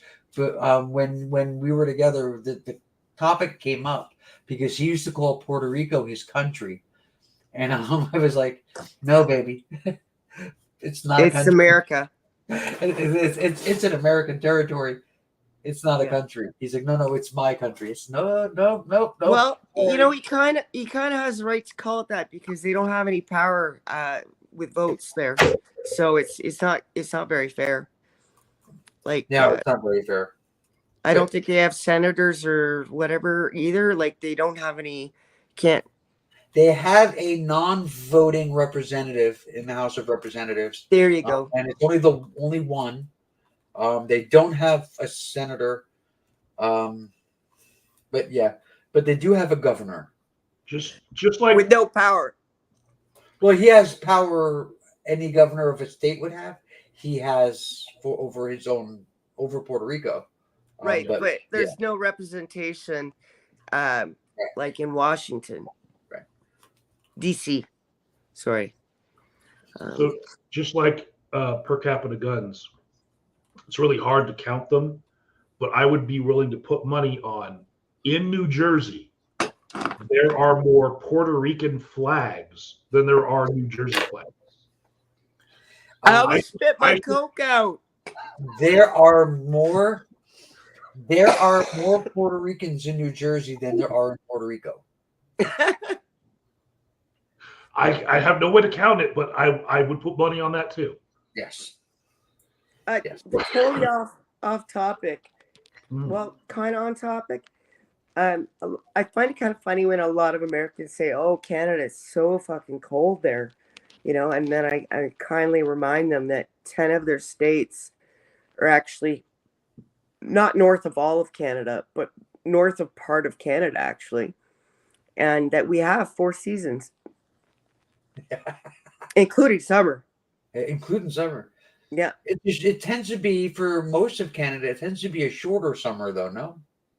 Yeah, but like I think this summer it got up. You'll have to figure this out for yourself. I think it got into the mid 30s. So I know that 16 is 61, 28 is 82, and minus 40 is minus 40. Like I can do that in my head. The rest I would have to use like an app or whatever to figure it out. But Fahrenheit, and Celsius kind of thing. Just remember 16, 61, 28 is 82.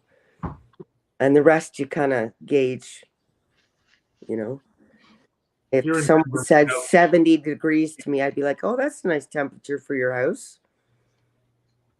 Denver only has 2 seasons. Yeah, construction in winter. And winter, yeah.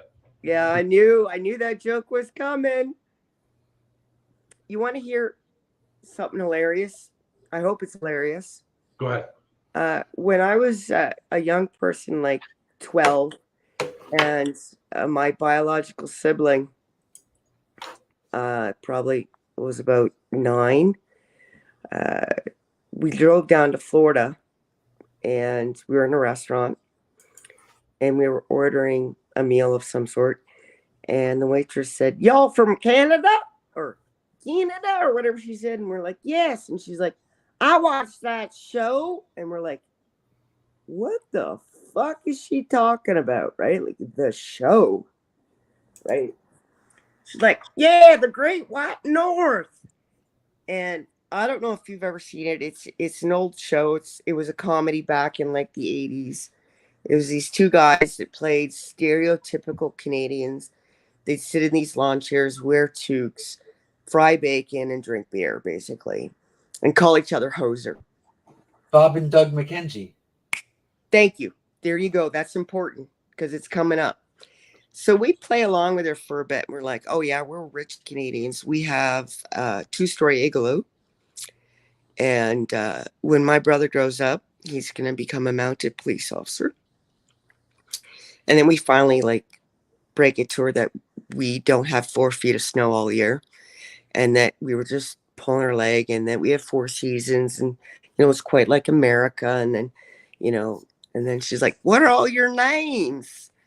And my dad's name is obviously Bob, and my brother's name is Doug. I shit you not. So she's like all convinced, like the Bob and Doug show, and then we kind of string her along about like moose in her backyard and shit like that. And then we're like, yeah, his name's Bob, his name's Doug. She didn't believe us. Yeah. She would not believe us. She said, "No way, No way. take off." Jose." It's about time. We actually have a problem here now with moose. We have moose now, and we have elk, and we know how to deal with the elk when they get on like football fields, and we have to clear the football fields before the game can start. But moose are fucking vicious. Yes, moose are vicious. We were not ready for how vicious moose are compared to elk. Oh, they'll fucking kill you. Yeah. Yeah, and if you don't want to hit a moose in your car, you're dead. If you have an accident like head on with a moose, you're dead. You're dead. Because it's like hitting another car head on. And I live in moose country too. I should take some pictures and post some the moose crossing signs. They're hilarious. I almost hit a bear the other day. No way. Bear What came right out in front of my car. I had to slam the brakes. I was up here against the steering wheel because I wasn't wearing my seatbelt. Shut up. And yeah. I And don't was start the like, car "Keep unless the going, seatbelt's bear, on." keep going. What? I was yelling, "Keep going, bear, keep going," because I didn't want to hit it. Mm-hmm. Yeah, it stopped. I'm like, "What are you doing?" Well, it's the fight or flight, Yeah. or fight, Yeah. flight, or freeze. And it's just like, "Stupid bear, there's like a couple tons of steel coming at you. Get out of the way." My neighbor had what they'll do to sort of mark their territory and show other bears how tall they are is they'll find a tree and they'll scratch as high as they can on that tree.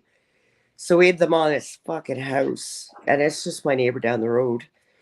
I haven't seen one around here, but I rent out the basement or the first floor to two people, and she saw one on her way to work the other day. She was driving down the road, saw one. And no, it wasn't a polar bear. It was a black bear. Black bear, yeah. Yeah. I've gone north, driven the equivalency of probably 18 hours north of where I live, and I still wasn't far enough north to see a polar bear. Yeah. So there you go. There you go. But we did have a moose in my garden. By Michael, they have grizzly bear. They do. They're rare. They're rare to find, but they're here. We don't have those by me. We don't have them by me. They're black bears. Black bear, yeah. Yeah. Thank goodness, because I wouldn't want to mess with a grizzly. I wouldn't want to mess with a brown or black bear. Black bear, yeah. Black bear will mess you up. Yeah.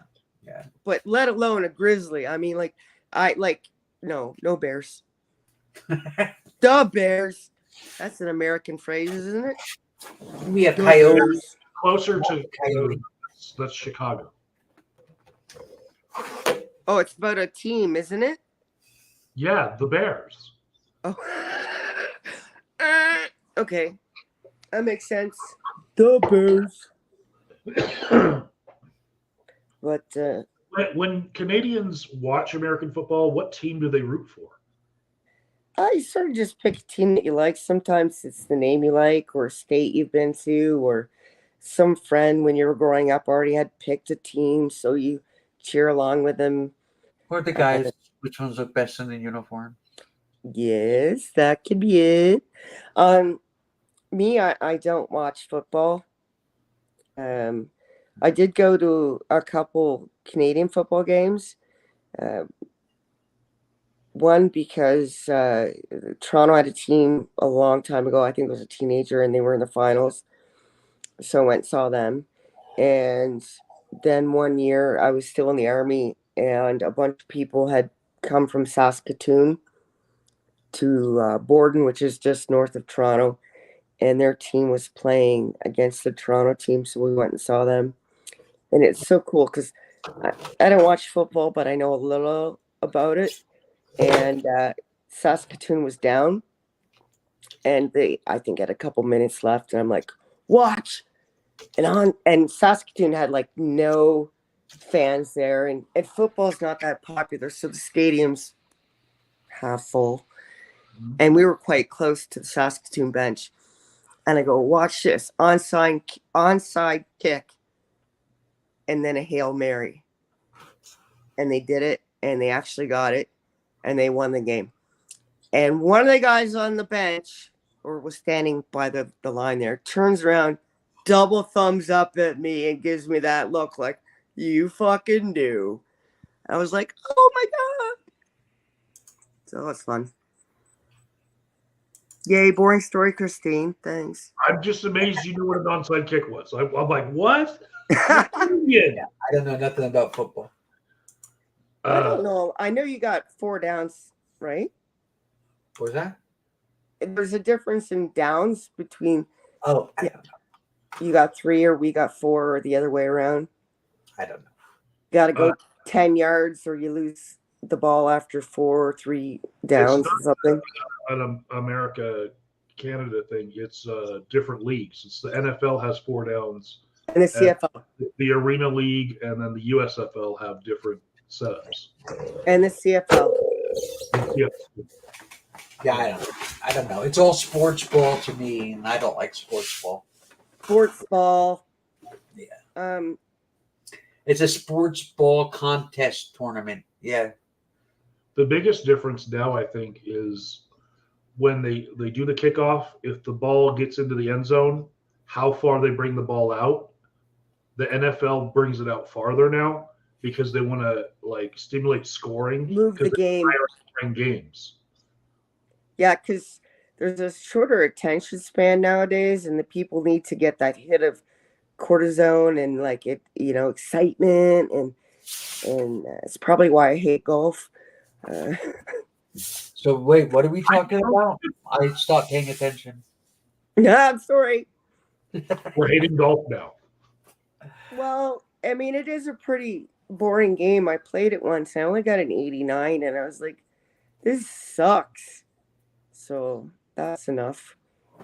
How do you feel about hockey? Oh, hockey? Boring. I mean, I love it because it's my national sport, obviously. And there are some legends that you just watch because it's poetry on ice, how well they played. But I don't really like watching sports. I'd rather play them. I skip every hockey game, but on ESPN, there's like the hockey highlights, which always includes all the fights. And so I watched that part. Actually, you really, I hope you did it when you were younger because they censor all the fights now, and there's so many more fines that it's gone down in quantity and brutality. I know that sounds horrible, but when I was a kid, oh my God, the fights were amazing. And do you know what it means to get jerseyed? Mm-hmm. You do? Okay. Raven. What? Do you know what it means to get jerseyed? No. When you're in a hockey fight, someone pulls the back of your jersey up and over your head so they can just drill you in the face without you being able to fight back. Oh, that's fun. Jersey them. Good times are had by all. Okay, we'll stop the sports. Christine can't see me actually like acting out being jerseyed and pulling my hoodie over my head. I didn't, sorry. And it's funny that one more thing, sorry, about hockey. It's funny that you asked me if do I like hockey. I played hockey from grade 4 till I was about 15 or 16, and we didn't have female leagues or female teams in school. So the year I started hockey, we had to fight to be allowed to play hockey, and me and 2 other girls ended up on the team. Our team went all the way to the finals. We lost, but we ended up being allowed to play in what was it, Ted Reeves Arena, which is where the Leafs played. It's gone now. Mhm. And we were on the news and everything because we were chicks on a team. That's it. Sorry, sorry, Raven. It's all right. One of the questions here is I'm tired. It's late. What? when I'm trying to assess somebody for it, are they present mentally right now? Are they being mindful? Just in the first session that I see somebody, I'll say, "Can you name me 4 sports teams in Denver?" And people will name the football team, the Broncos, the baseball team, the Rockies, the basketball team, the Nuggets, and then they'll pick a college football team like the Bucks, and they will skip over the Avalanche, who just won the fucking Stanley Cup. Oh, yeah? I couldn't tell you one team. So, we have all these sports teams, but when one team wins the Stanley Cup or wins the NBA championship just recently, and you don't name that one, I'm like, wow, what do they have to do to get some love? Because it's hockey. Because it's hockey. So ask me other questions about Canada that aren't sports related, so we get Raven back in here. Okay. Or something else. I don't care. I'm just tired. So where you live, can you see the Aurora Borealis? I have, but only a few times. And because it's very, very rare this far south. I have been further north. I've been as far north as one of our territories and saw them almost every night. And you? Have you seen them? Only one time when they came all the way down here. There you go. It does happen. Or storms, They But, came down. They came It down wasn't very here, strong. but I didn't see them because it was cloudy. How do you know they were there? They reported it on the news. Oh. Go ahead. There's a vacation you can do to go to the northern part of Canada, and the last part of it is a puddle jumper where they land on a lake and you go into this cabin and then you go to sleep, and they pay some guy to 3 a.m. to just go bang on everyone's cabin doors so you can get out and you pull your hoodies on and you're freezing your face off just to look at the Aurora Borealis. Your parkas So, and your vacation. toques. Yeah. Your toques? Toques. We call them hats.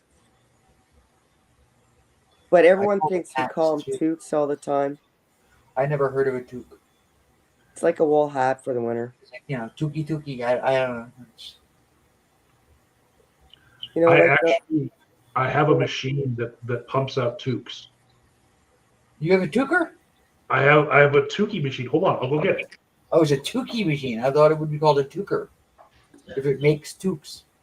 It's a wool hat with a pom-pom. You know what I mean, right? Yeah, we call those hats. So do we, but everyone thinks we call them toques. What the? I've never heard of a toque before. Well, it used to be called that here, by everyone. Remember Bob and Doug I was telling you about? Yeah. Well, back in the 80s and before the 80s, they were toques. That's weird. Yeah. I have no idea. Parts of me being an addiction counselor. So when I work in the detox, there's a lot of homeless people, right? Right. And they're going to get frostbite around their ears because they don't have toques, right? Right. So I bought this loom, and it's you crank this thing on the side, and it makes a tube of you put yarn in it, and right. It's like a knitter. Yeah. And so after you get the tube done, you just pull the last row tight, and it cinches, and you have a toque. Who knew? Cool. And it has ear flaps? No, I just have to make them extra long. Okay. Who knew? But I pumped these out while I was at work, and then I would give them away to homeless people. That's How awesome. come you've never sent me a toque? You haven't been very homeless. Yeah, Raven. I think others might need them. You know, up I don't here, care about other people. in a lot of our towns and villages, people will do a very similar thing that you do. And even some of our cities, they'll they'll make hats and gloves and scarves, and you put them in a Ziploc bag. You know how they have all those trees and like those cement squares along like main streets and stuff. Mhm. They'll tack them to the trees, so if anyone needs them, they're there. Huh. So you might want to do that. I know where to find one.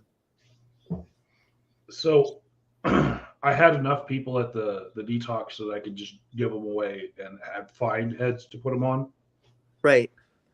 And now that I don't work there, I make a pile of them and I just donate them in a bulk box. So I want one that's pink and blue. What? I want one that's pink and blue. Pink and blue. We could do that. Yeah. I just recently got a gender dysphoria bunny. What? Really cute. Yeah. You never saw the gender dysphoria bunnies? It's so cute. I have it upstairs. I would Cool. go get it, but I would have to go upstairs. But I know you said you donate the hats and stuff. I suggest you keep doing that. But a lot of homeless people, as you probably know, don't always go in for care facilities, community centers, and stuff like that for many reasons. So maybe put a couple up and just say free. Definitely. There's a couple of encampments that we've stopped by. Just a box of canned goods, and just we leave the box right there and drive off free. That's nice. Because In some people France, sorry. won't leave the encampment. They won't go to any services whatsoever. Not a soup kitchen, not a nothing. Yeah. Well, that's such a good idea. Yeah. That's awesome. I would never would have thought of that. But you're right, they won't go, some of them. In France, it's illegal to throw out restaurants and stuff, and grocery stores can't just throw out food. They got to donate it. Some supermarkets, I think even in the States, they're very rare, will actually have a container like in the fruit section, and it says one per child. And they'll put fruit in there. So if you're shopping with your mom and you're low income or whatever, you can have a free banana. Wow. Yeah. All great ideas, not mine. I recently did two videos on this app that was greenwashing the service that they do with the idea of you're buying the food that's left over at the end of the day from the restaurant. And the app is called Too Good to Go, right? Oh, yeah. So I tried it, and the restaurants don't understand it the way that the app promotes it. They're just using it to get people to come buy their food. It's basically like a coupon. They're not giving you the last of the day. They're basically buying more and selling more. Mm-hmm. But you can see in the pricing on the app what they're doing, because it's like they say you're going to get this much worth of food and it's marked down to this price. You could actually look at what costs that much on the menu, and it is that thing that they're giving you, and they're just making. But it was a good concept to begin with. Well, you could probably, if you want it and have the time, come up with your own app that does this, and then put a disclaimer in and ensure, because you did your research and you talked to your restaurants and signed contracts with them stating that they would do what this other app claims to do, and start your own, or petition the one that already exists. There were a few apps that existed that were already doing it, And they're not apps that some people are happy with doing it, but like DoorDash was doing it, where they would have participating restaurants just make extras that were sitting around for lunch, just package them up in a bag and then hand it to a driver, and the driver would just hand it off to a homeless person. This was something that the Burger King app also did. So yeah. delivery drivers who were working for those apps were able to just like in the moment just give away the food rather than it being food waste. That's awesome. And the way that worked the best, better than any other thing, these apps that some people don't like, the drivers have to see homelessness all the time. And it gave them a way to try to help out because they're being traumatized by how much homelessness they see all the time. Hang on a sec. I am going to end this stream. So I'm tired. Not going to be live anymore. If you Okay. want to talk, I guess. But shortly, I'm going to go get myself some banana bread and a drink and go to sleep. Well, it's almost been 4 hours, and honestly, I gotta go to sleep. We should do this again, though, guys. Absolutely. All right. Okay. Good night then. And good night, everybody watching. All the 2 of you watching. Who's Good night. here? But whatever. Good night. Good night. I don't know how to end this, but let's try. Bye. Bye.